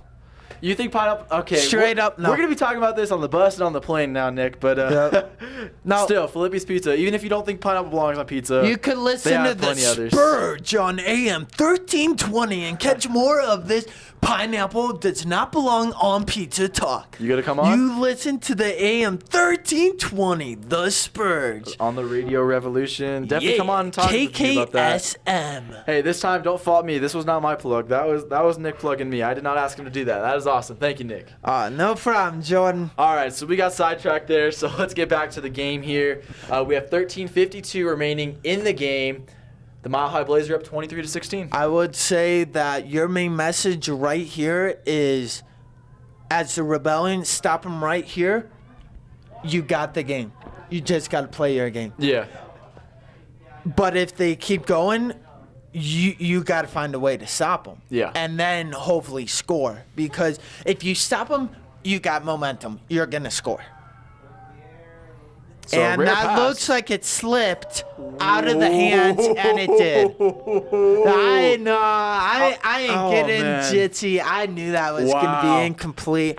I saw it was like a kid eating butter popcorn, Yeah. and it just slipped out of the hand. I have to say, though, I understand that Taisha Lowry-Jones, I understand she's a wide receiver, but you know what? Her throws coming out of her hand, though, have looked pretty nice. They're a little overthrown at Yeah. times, a couple times, but she's close. She's real close. And if She was converts on close one on of those, that. Yeah.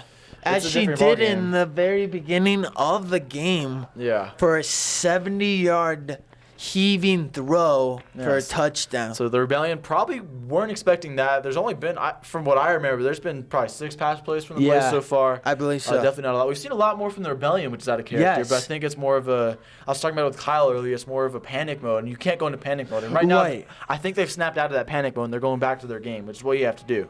And right here, off the edge, a missed tackle, but maybe a holding call. I think I saw a hold on the edge. Yeah. I think it was by number 68 on the Blaze. That's who I was watching. Because we'll just see. because the rule states, just because you touched them, you could still be called for a holding. Exactly. So let's hear what you have to say. I was telling Kyle earlier, we didn't get their names, so he's just White Cap, and the rest Yeah. is just the Zebra Crew for now. Yeah, that's No what I've been disrespect towards calling the them. refs. And we got it right. So again, things are kind of favoring the Rebellion right now. Time is hardly ticking off the clock. Brings up a 2nd and 20 Yeah. for So the a Blaze. rare penalty for the Blaze, and I've said it. I haven't said it too much on here, but when you have a good officiating crew, eventually things sort of balance out. Unless one team is clearly like way more undisciplined than the other team, but things Yeah. slowly start balancing out. So when you're still in a game and things haven't been going your way, like the Rebellion, things might start going your way towards the end of the game. And if you're there, you can take advantage of that. I just wouldn't You don't plan rely on it. that happening. Yeah, Yeah. You can't don't rely on it. If on things it. start happening, you start getting certain bounces. It's weird how it happens sometimes. And for all you young players, Sherminsky, great tackle. Forced her out of bounds for it looks to be a second. 2nd and 11. Yeah, I thought we were just on second down. My mistake. It was but first and 10. Either first and 20. way, for all you young football players, make sure to wrap at the legs. There we go. The Wait. officials at Yeah, the it's ball third down. are signaling third down. Yeah, we had the incomplete pass, then we had the penalty, and then that. Yeah, So, third down. all you young football players, make sure to wrap up at the legs because you can't move if you don't got no legs. You can move if you only wrap up the upper body. Exactly. So just remember that for all you future football players Exactly. out there. I mean, the legs, obviously wrapping up the legs, but also in the gym, never skip leg day ever. Never, yeah. Especially for football. I mean, you need Ask your legs for Ronnie everything. Armstrong about that. Ronnie Lakestrong? Yeah. She Man, got a I giggle out can't of believe that. I messed up her name there. And we have a big sack Oh, by ball's Vanika loose. Jarvis. Ball's loose, but it is recovered by the Mile High Blaze. And Great this job by the Rebellion. is what I would call 4th down, and you're going to have the ball inside their 35. Yeah, no. They're just trying to get back, give me yards. Yeah. No, the Blaze have to punt here. If they were to some reason go for it on 4th, that would be a big mistake. Yeah, so you can't get too happy. But if you look at the time, we have well over 12 minutes to go in the 4th quarter, plenty of time. And right now, it kind of feels like the teeter-totter is tipping towards the Rebellion. Yeah, like I said, I'm a big believer. Scales balance out sometimes when you start playing the right way. In all honesty, the way they have played, they shouldn't be where they are. Obviously, they've had plenty of opportunities to be Yes. ahead right now. The Rebellion have. But the way they played with all those mistakes, they shouldn't be where they are. But here they are. Now it's time to take advantage of it. Whatever's happened, you wipe it. And what I've always been told, great saying, is it's the law of averages. Yeah, It's bound to even out. exactly. Whether it's calls, whether it's the way the ball bounces, the wind a little bit, Just getting stuff like plays that. going your way. Yeah, exactly. And so you're here now, and so anything that's happened before, you just have to wipe it from your brain. To be an athlete, especially a high-level athlete, you have to have a short-term memory. Yeah. Like anything that happens, you make a bad play, it's gone. You don't even think about Works it. great for me because I actually have short-term memory loss. Well, there you go. So, athletically, So that probably we helps have you out. It's great in sports. So you- stuff, though, maybe not so much. But. Yeah, but that's why I'm a great athlete. So you got the Rebellion taking over here now after a very good punt by the Blaze all the way to their own 41-yard line. So it's still a very short field for the Rebellion. You got to be very careful if you're the Blaze. Yep, and this is the time if you're the Rebellion, you have to capitalize right now. You want to let them know we are tying this game up. We are not giving you any room to breathe. But you got to make sure to play your own game. Exactly. And that's the way to do it. Yeah, Like so we said. you just Nenji's keeping the ball, keeping to her game. If you want to pitch it, keep it to Ronnie. Don't try to do something too fancy because that one mistake might ruin the whole train. Exactly. Like we've mentioned it a couple times. Just stay within yourself. I'm glad to see that, because in all honesty, I didn't want to say it at the time 100%, but I felt as though they were going into panic mode. And once I realized they started slipping and going back into their own game, you can just see the relaxation coming back. Obviously, they're still on edge, wanting to win this game, but they're playing within themselves again. Yeah. So, timeout taken by the Blaze right now, and to me, you know what that says? You're not on offense. Time's been stopped. Your defense ain't working. Yeah, I mean, I So understand. what it's saying to me is that you're worried. Yeah, they're worried. They know the game plan is to stop Nenji Martin, and so far, I mean, they haven't been able to stop her very well on the running game. In the I'm second willing to half. bet. In the second half, yeah. she's been a force. Yeah, unless Vanika's 2 carries have put her on top. I'm assuming Nenji Martin's the leading rusher right now. Vanika may have the overall yardage because she had those 2 extremely explosive touchdowns. But we'll see. So we have 11:20 remaining in the game right now. It's still 23-16, Mile High Blaze on top, but the Rebellion are driving. They're within striking distance, 35 yards away from the end zone.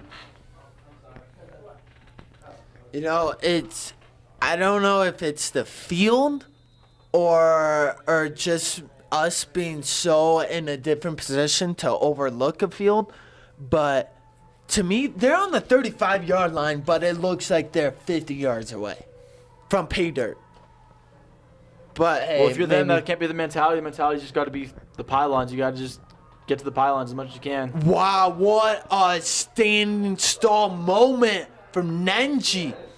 Nenji Martin, great awareness right there. Vanika Jarvis, fantastic job being sure to be ready in the backfield for that. If- She knew it was coming. If you were kind of wondering what you saw on the screen is Nenji Martin saw the hole, but then got met by a blitzing linebacker. But she's so strong and powerful, she stayed up, pitched the ball to Ronnie, got the first down. Exactly. She was willing to take the hit. That's what it takes to be a great leader, especially when you want to go out and move on in the playoffs. And then for Vanika Jarvis, I mean, this isn't her natural position. Naturally, she's a defensive end. Yeah. And she knew what was happening. She kind of saw what was happening with the holes, and she was ready for Nenji to toss it to her. So great job by Vanika Jarvis right there. And the offensive line as well. Yeah, the offensive line has been doing amazingly well. For being on the screen, there's only so much justice that you have players like Nenji that are big, but that's not the whole Rebellion team. Exactly. The Rebellion team is physically small compared to the Blaze. They are probably a person and a half of Rebellion, Yeah. size-wise. Yes. And so we've talked to some of the players on the Rebellion, and they're like, yeah, the person I'm going up is twice my size. But they're not even worried about it. Yeah. They know they're more athletic in a lot of situations. Not always, but in a lot of situations they are. And then I know it's kind of gone with we don't have replay. I really wish we had instant replay. That'd Yeah. be so amazing. But on that play right there by Nenji Martin, when she held onto it and she knew there was nothing to do, she has to learn to throw that ball out of bounds there. So that way you have a 2nd and 10 instead of a 2nd and 14. It's a big thing. But even hardly NFL quarterbacks do that. That's Yeah. a very hard thing. Yeah, One thing, especially going to your out of opposite, bounds. especially going to the opposite side. But if you're able to develop that skill, it's definitely useful. It saves you 4 yards. So, there. unfortunately, there, an easy dump-off route could not be completed by Nenji Martin, which brings up A 3rd and long. Yeah, I said it last time to Kyle. That play, they just need to take it, crumple it up, throw it away. It has Yeah. not worked at all. Even the couple times they've completed it, they get stuffed. And it's just so hard to. But I understand their frustration because it's such an easy play to run. Yeah. But it's not working. Yeah. So why you can't can't go back to it. It's as you're the just beating a dead great- horse at that point. As the great Albert Einstein always said, Oh, here we go. insanity is doing the same thing over and expecting the same result. Wise words, Nicholas Baldwin. From Albert Einstein. Got to cite Quoted your sources. By Nick Baldwin. Great job. But I know we talk a lot about Nenji, and sometimes I know we're very critical of her, but she's come a long way from even the first time we saw them in the scrimmage. So be sure, if you want to develop your skills, check out Coach Cree Morris and his 5-2 quarterback clinics. For more information, check out quarterbackcoach.org. And make sure to tune in to the live stream for any future San Diego Rebellion games, rather it be next week's or 2 weeks from today's playoff game or just for possible next season. Always be sure to stay up to date with your San Diego Rebellion and follow them on Facebook. Yeah, and if any of you are interested in playing football, I mean, definitely once this season does eventually come to a conclusion, whether it's tonight, 2 weeks, or a month from now, definitely get in contact with Nenji and Katie. Just visit the website, San Diego Rebellion, and get out to the field. If you really want to play, if you have any passion for the game, come out and play. It's a great experience. And we've talked to the players. Too bad we're not that gender, so we can't play, but they are always looking for new talent. They are eager for new women to come out and give football a try. So, like it's the Jordan said, environment. It's a great environment. it's always fun being a part Here we of go, the the team. Smurs. Great throw. Oh, right off the knees of Selena Grace. Kind of a tough one to follow, but brings up a 4th and long. And the Rebellion aren't a team to punt. Well, in this situation, I don't think you can. You really, really want to score here. And I think you have confidence that if you don't convert, your defense can get you a 3 and out. That's what you're hoping for. I would say that, yeah. So, yes, you are going farther than the sticks, but at least try to get like 10 yards out of it. Exactly. So they're in bad field position. Exactly. So it is interesting having Smurs in the game and quarterback. Now, obviously, it's a guaranteed pass situation. You might as well throw her in there and see what can happen. Nenji Martin's probably one of the better receivers on the team. She can go up and get the ball. Not that one, though. Just overthrown. She just got too excited on that one. And now it's a turnover on downs. The Blaze get the ball back at their own 29-yard line. So still, it's not like they turned the ball over at midfield. They still got a ways to go. But now time's becoming a factor. Yeah. If they even just get a 3 and out but kill the play clock, you got to start be thinking about like how are you going to manage the time on defense and then offense and just so on in the game in case anything just crazy happens. Exactly. No, you said it perfectly there, Nick. Right now, like we just mentioned, you're hoping for a 3 and out. You got to do whatever Yes. you can. If you're the Blaze, obviously you're going to run the ball. Maybe on second down you would consider sneaking in a pass down the field in hopes, but I think you're going to want to run the ball here and waste the clock. So the Rebellion are going to be ready for that. You can already see they're stacking the box Yeah, right now. definitely looks at their both formations we've are got- ready for runs. Yeah, you had 8 in the box already. So the Rebellion, this is what they do best. And swarm tackling to only get a gain of 2 yards for the Blaze. So now you got kind of a 2nd and medium for the Blaze. Not too bad, but hey, keep up that average. You got to push it back at some time. Or I'm they're a big gonna believer get in that that with first. the running game. Obviously, everybody wants to talk about the home run hitters at the running back position, but those running backs that just always get you 3-4 yards. It seems like every time. Those are key. If you do that every single time, especially in situations like this where you're trying to put the nail in the coffin, good things are going to happen. So the Rebellion, they have to find a way to stop that. And look, it's almost like the Blaze heard you. They have 3 wide.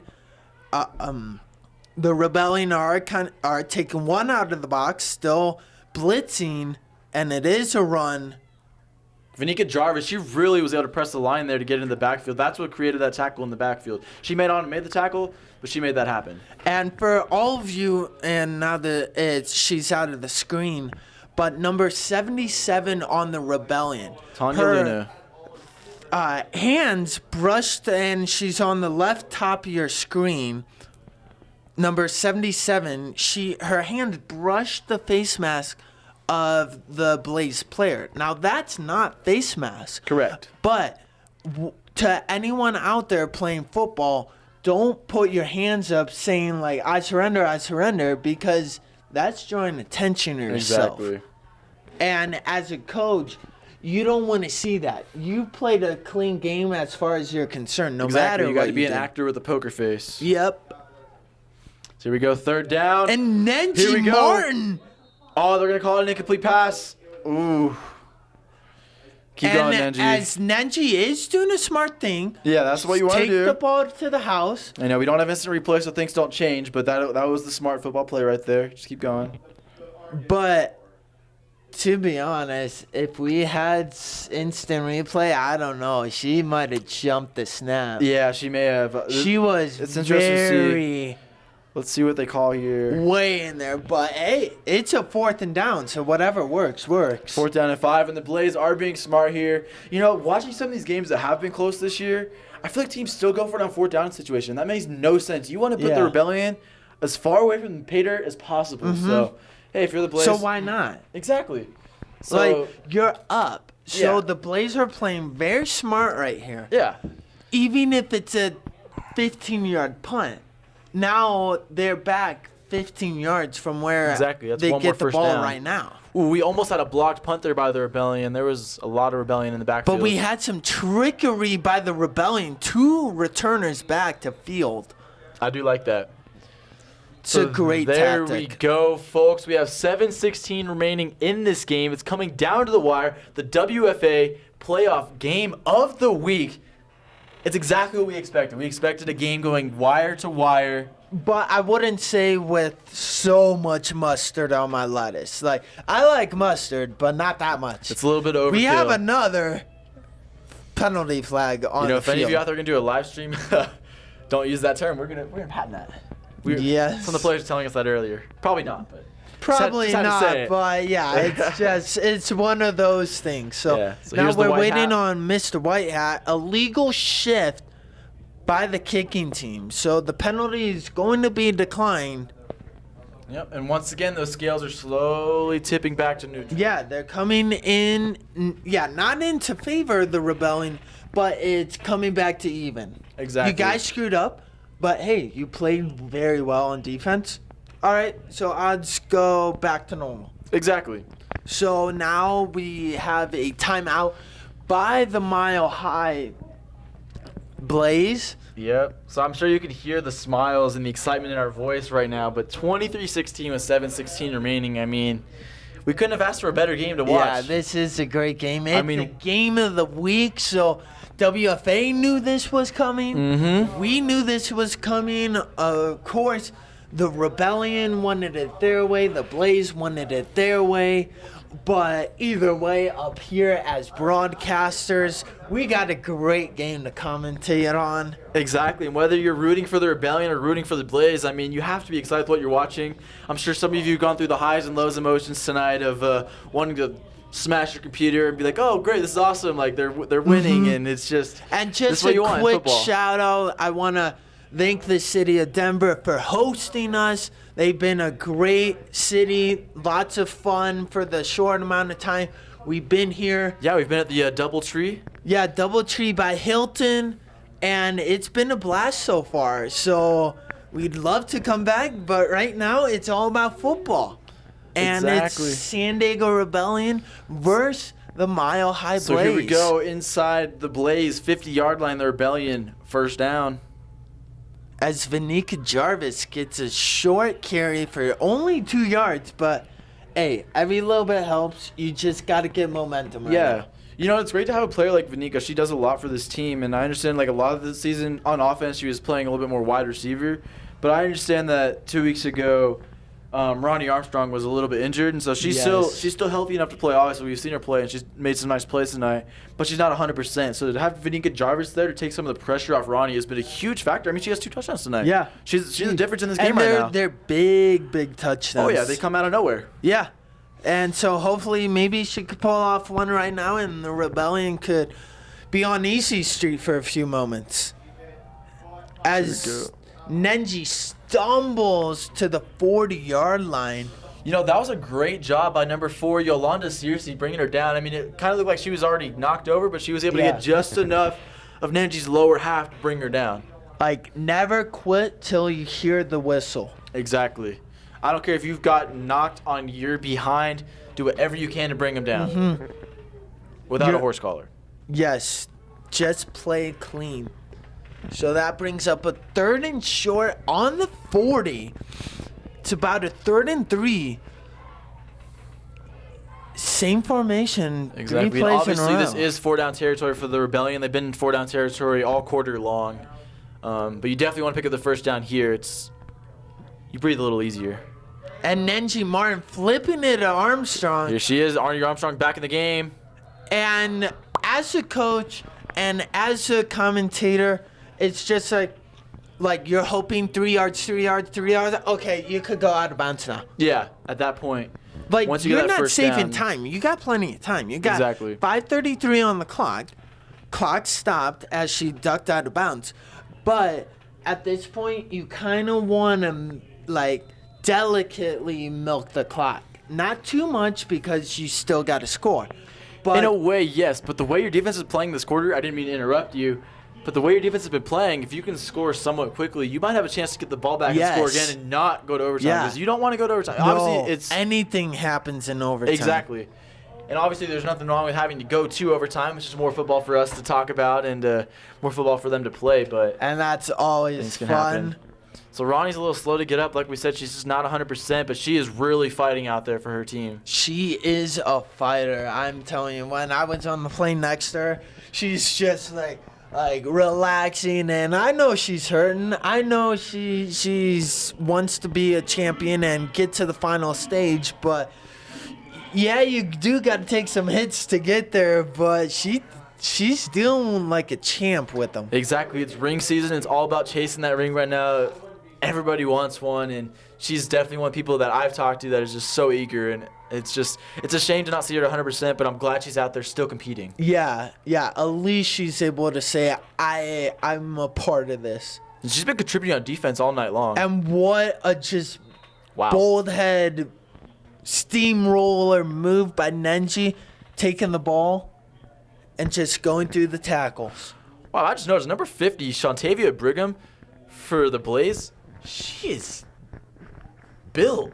Like, Yeah. wow, I was just seeing her walk. She was scary. Like, wow. Yeah, I don't I had want to bring it meet up. She that made in some the nice- alley yeah, at Denver. She's made some nice plays in the running game tonight, too. I have noticed that. I just didn't really notice until we had that, like, close-up look there by Peter, and wow. She's pretty messy. And that just goes to what we were talking about earlier with the size of this Blaze. They're all big. Yeah, they are truly much, much bigger than the Rebellion. We have a really nice run here by Vanika Jarvis inside the 15, almost to the 10, to the 12-yard line. She's the go-to tonight, and like if it's not broke, don't fix it. Like if she's working, just keep Exactly. going. I know Ronnie wants to be out there right now. I can see her on the bench, and she wants to be there. But if right now Vanika's getting the job done, you got to let Ronnie rest, and you might need her in overtime. Hey, and you know, another quote by my main man, Albert Einstein, is that it's not that Ronnie Armstrong isn't working, it's that Ronnie Armstrong isn't working well. She's still working. Yeah. Just not how you prefer. Not at her want. level. Yes. Yeah, I know what you're saying. But yeah, back to what I was saying about the size real quick after this play. Hold up. Tagenda Vanika Jarvis There we go. inside the 5. Man, I am antsy. I mean, Knocking on the door. I know Nick sees that my legs are shaking. This is what we live with for this right now. Fighting USA socks. Ooh, Oh man, Fighting looking USA. fresh. Use the code SDR10 to get 10% off your next order. Definitely check them out. But like I was saying, I think in Colorado, it has to be the tap water. That's why they're so much bigger. Oh my God, the tap water. Hey, the water makes a difference. The tap water here is a lot go. different than California. Gold water. You know, they have a lot more water out here. We were walking last night to get food before we went to bed, and all the sprinklers were We running. all got It was hit weird. every block by sprinklers. Yeah, it was weird. But anyways, we'll talk about that later. Here we go. Nenji Martin in the backfield. First and goal. Another possible one in the No! BP. Oh, can that be the mistake that haunts Nenji? Oh my lord. I think that is gonna haunt her for a long time. And you could just see The frustration. the frustration on. Smurs isn't. I don't think Smurs is her. I think she just does not want to get up Yeah, after that. I don't blame her, but now Maybe she is hurt. Excuse me. Yeah, she's not really moving. I don't blame her. That took a lot out of her to get that tackle. Yeah, but I mean, you got to be devastated as the rebellions kind of seem to be. But hey, Okay, this is actually kind of a scary scene. Hopefully Smurs is okay. I understand, like, she was going well over 100% there to get that tackle. I mean, I don't know how she made that tackle, but wow, hold up. yeah, she did save the game. Yeah, she definitely gave them a fight At chance. But you least, can see yeah, you can fighting see the look of chance. concern on Coach's face right now. Yeah, they're all very concerned. They're trying to get the medical Yeah, staff this out is there. not a good sight to see. She has no movement in her legs, arms. You can see her breathing. Her chest is still moving up and down, but yeah, our scary thoughts sight are going to out see. to Smurs right now.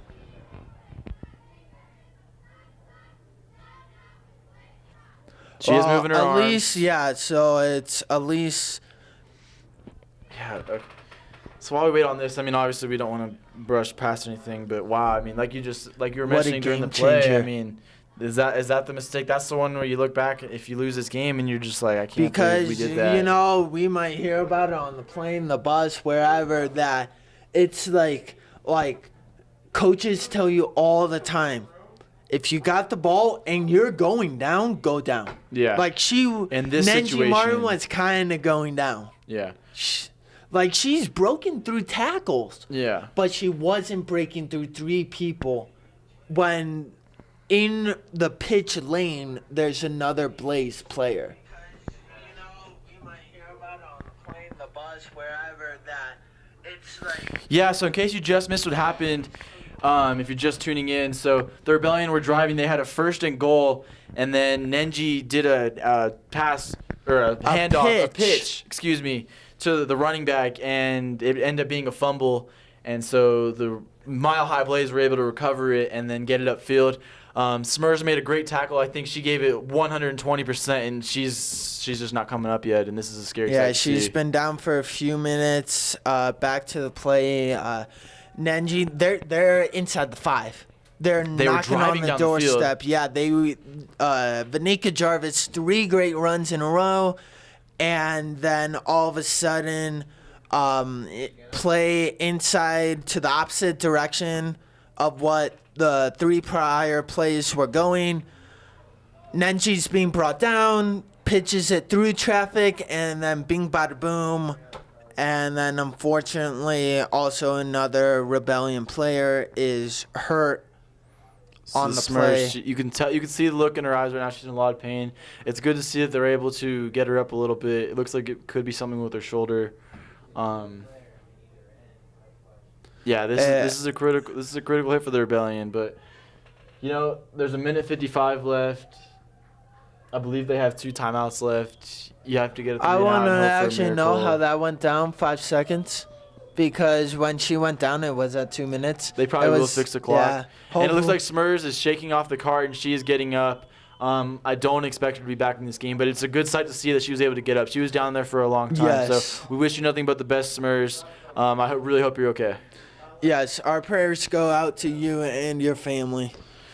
But So- back to the game with a minute 55 seconds. The roller coaster of emotions we were just talking about. I mean, Down that's it by right there. 7. And yeah, the roller coaster is 5 minutes ago, play clockwise, they were on the 50.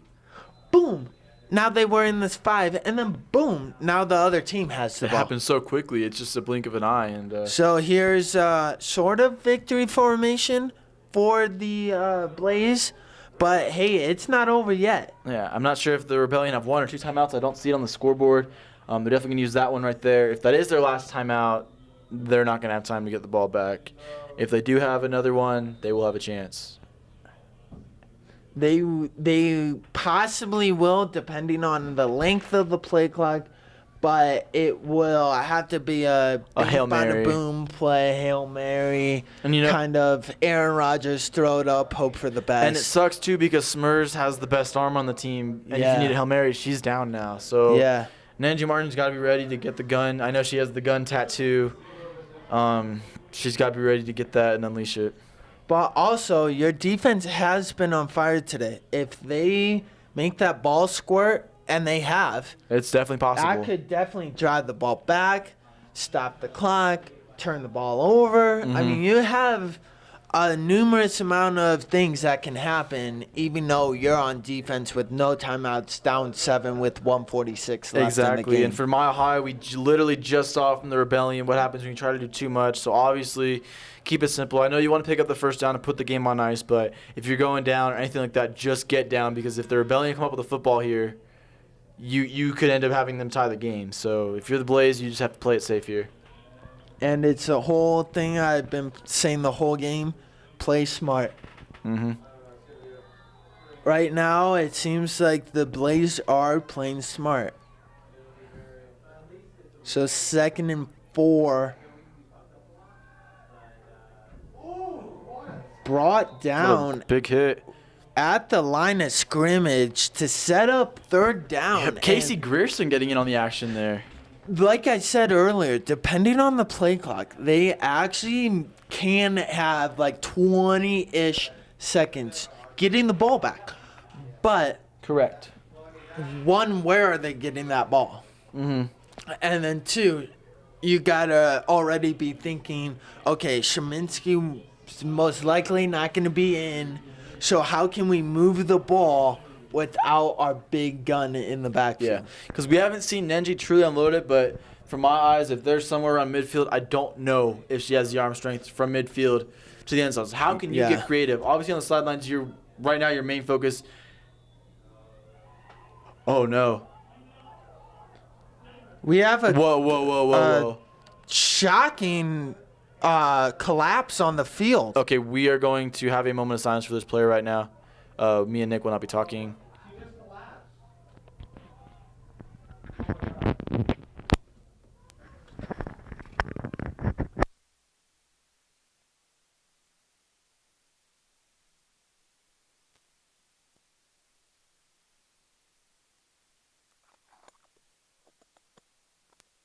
Well, I know there's a car.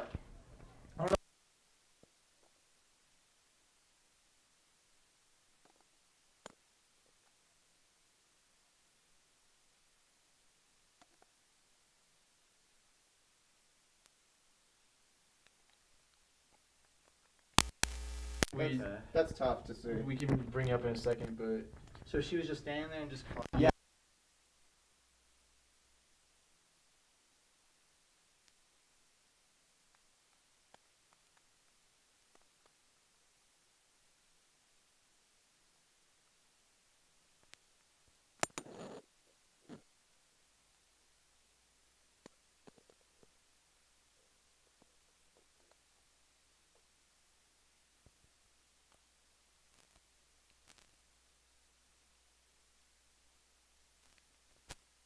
Yeah, I think that was the one she kicked off. Got a kickoff return.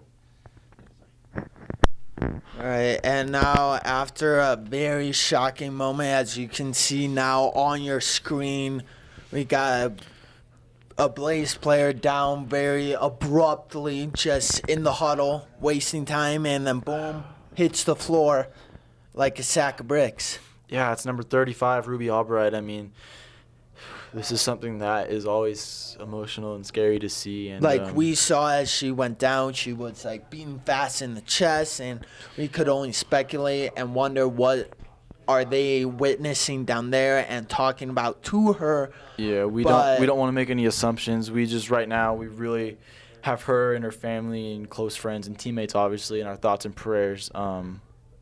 Definitely still a scary sight to see. And then I'm not sure if they've speaking called an of- ambulance or not of yet. hoping for the best that she can recover from whatever it is, because she's the reason they are. She's a big part of their potential victory. Yeah, she had the kick return touchdown that put them ahead. As we see here, the cart is driving away. Breaking the speed limit, that's for sure, Yeah, to I'm get some help. I don't like making assumptions in these situations, but I'm assuming they've called 911 already, and ambulance should be on its way. We have not seen any movement. As you can see on your screen, they are down at player level. We got one coach laying on the ground. Don't know what they're saying, but we could only speculate and hope for the best. They are, like, some people are worried and trying to get close, and they're saying, like, stay back, like, keep your distance. Yeah, I don't know if she's unconscious or anything. I don't see any CPR going on. I wouldn't say So I don't she's know what's going unconscious. on. We do see the ambulance Pulling in up. the distance. In the darkness, we see their lights. So they'll hopefully be here in just a few minutes. I mean, this just like I have goosebumps right now.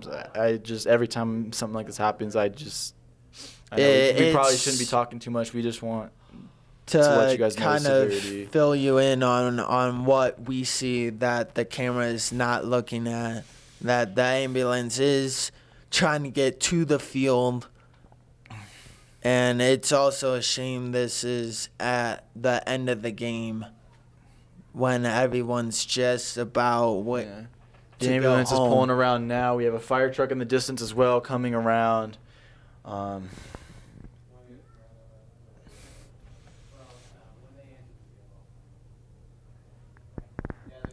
And yeah, now we're zoomed out on the screen. You could see a little bit more. Everyone's just the rebellion showing their respect, taking a knee.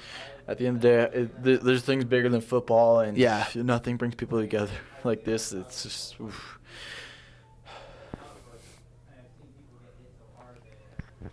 And what's shocking is that, like, they're up, they're winning, and I can't think of anything to go down because it's not hot. The only thing is, like, dehydration. Yeah, and we just like we don't know Exhaustion. people's backgrounds all the Yeah. time. Things happen. Here comes the Thornton Fire Rescue Team.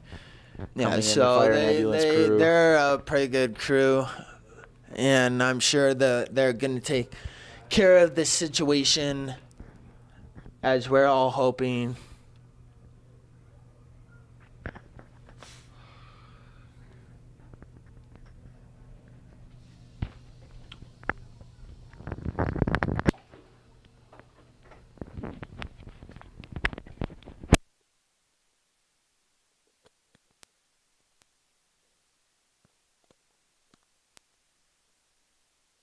What, on your team?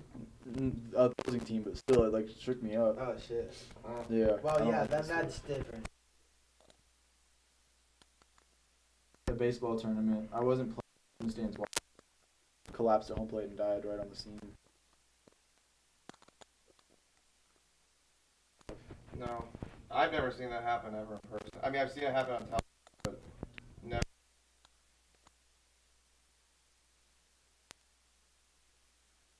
Oh, I guess you.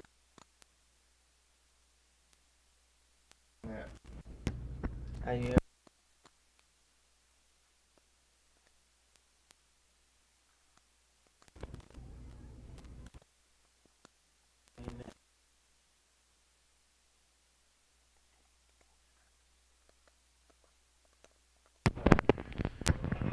Yeah.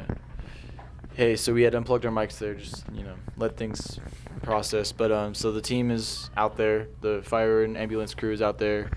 Looks like they're gonna try to get her on to the board right now, and get her off the field.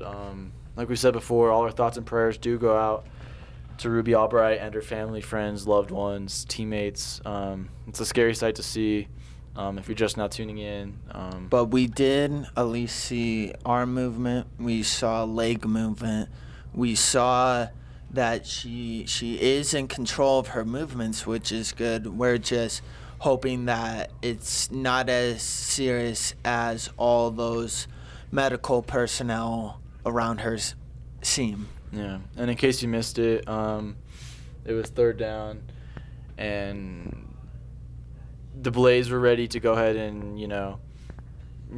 probably their last offensive play, and then as they're in the huddle, you see them start kind of dispersing, and you see her just kind of start shaking and collapse, and it was just instantly everybody was running on the field to help her. Everybody on the sidelines that is capable of doing so, and the ambulance and the fire crew were here within probably 5 minutes. So pretty good response time. Yep. We got the whole Mile High Blaze, or Mile City Blaze, Mile High Blaze, forming a tunnel for her as they get ready to escort her into the ambulance. We got the whole audience. They're all clapping. At least she's on the stretcher, at least somewhat mobile.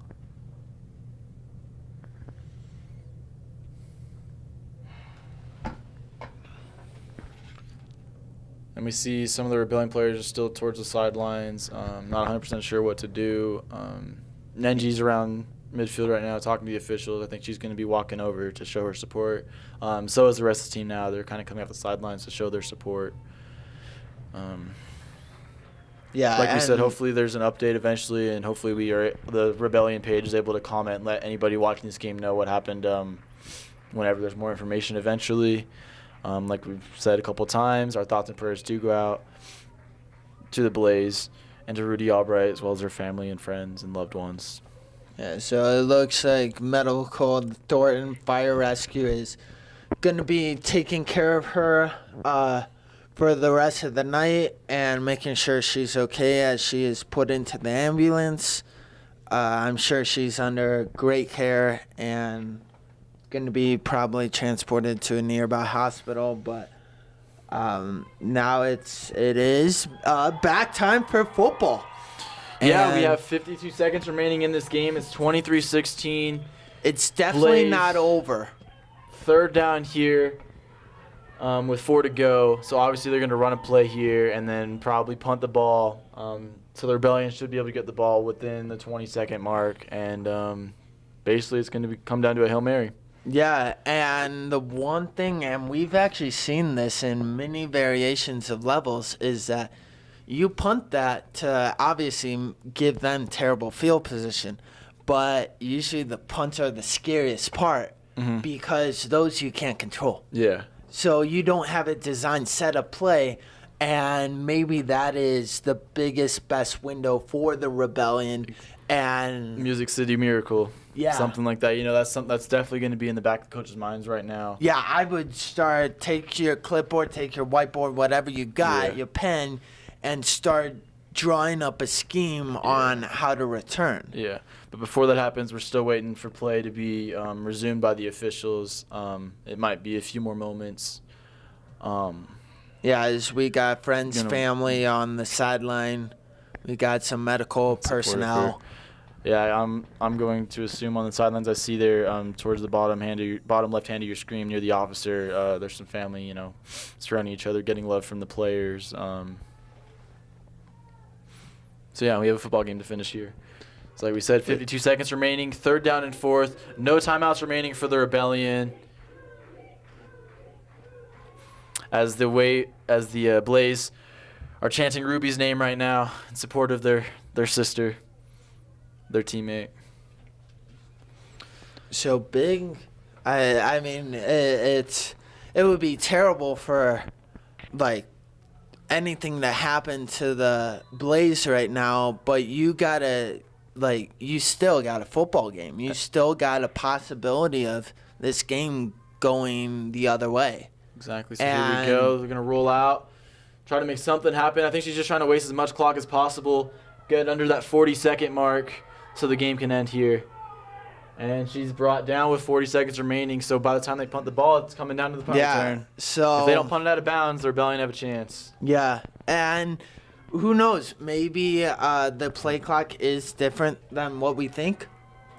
But as for right now, it kind of seems like this one is written off in the books with less than 20 seconds left to go. And yep, the teams are walking off the field. So like I said, getting under that 40-second mark was enough to run out the clock. So the Mile High Blaze will be moving on to the American Regional Championships. Congratulations to them. We wish them nothing but the best of luck in the rest of the WFA Division II playoffs. Best of luck to every single team in the WFA as they continue their postseason careers for 2018. Any final words, Nick? That I just want to say, our prayers go out to all the injuries of all the players and their Ruby. families today, and to Ruby for sure. We give the best of luck to a very hard-fought game against the Mile High Blaze, but just what a game to make the game of the week, to make it our last game of the season, and also to end it in the great city of Denver. Yep. Yeah, and a great congratulations to the Blaze. Definitely nothing else, but I wish the best for Rudy Albright. As she hopefully she makes a speedy recovery. And so thank you very much for tuning into this coverage. And hopefully we will be back for season 2 of the Rebellion. Yep, 2019, definitely be on the lookout. I'm sure there'll be updates on the page. We'll definitely talk to them. I know there'll be like stuff going on in the off season, different games. So, maybe we'll be able to do some live streaming services for them. That'd be really cool. Definitely love this group of girls. Amazing opportunity. Thank you, Ninja and Katie. I know you guys are the owners of the team. Thank you for letting us commentate for you this year. Thank you, Chris Stoll, for showing us this opportunity. Definitely couldn't have done it without you. Making the most of our college experience. I mean, that's why we're in college. We're here to learn. I would definitely say we've grown a lot since the beginning from the scrimmage where we had no idea what we were doing or what was going on for scrimmage. Sure. So we all share the same feelings. We're all very, very thankful, and we just want to wish the best of luck to the Mile High Blaze in their round 3 of the playoffs in Division 2. And I'm sure we'll be talking to you guys about it on the plane, but San Diego Rebellion, you guys were amazing this year. You guys played your hearts out. Nobody expected this in your first year, so great job, ladies. Nowhere to go but up from here. So keep your heads high. So that does it for Nick Baldwin. Kyle Dyer. And I'm Jordan Spurgeon. We're signing out for the last time in 2018. Have a great night.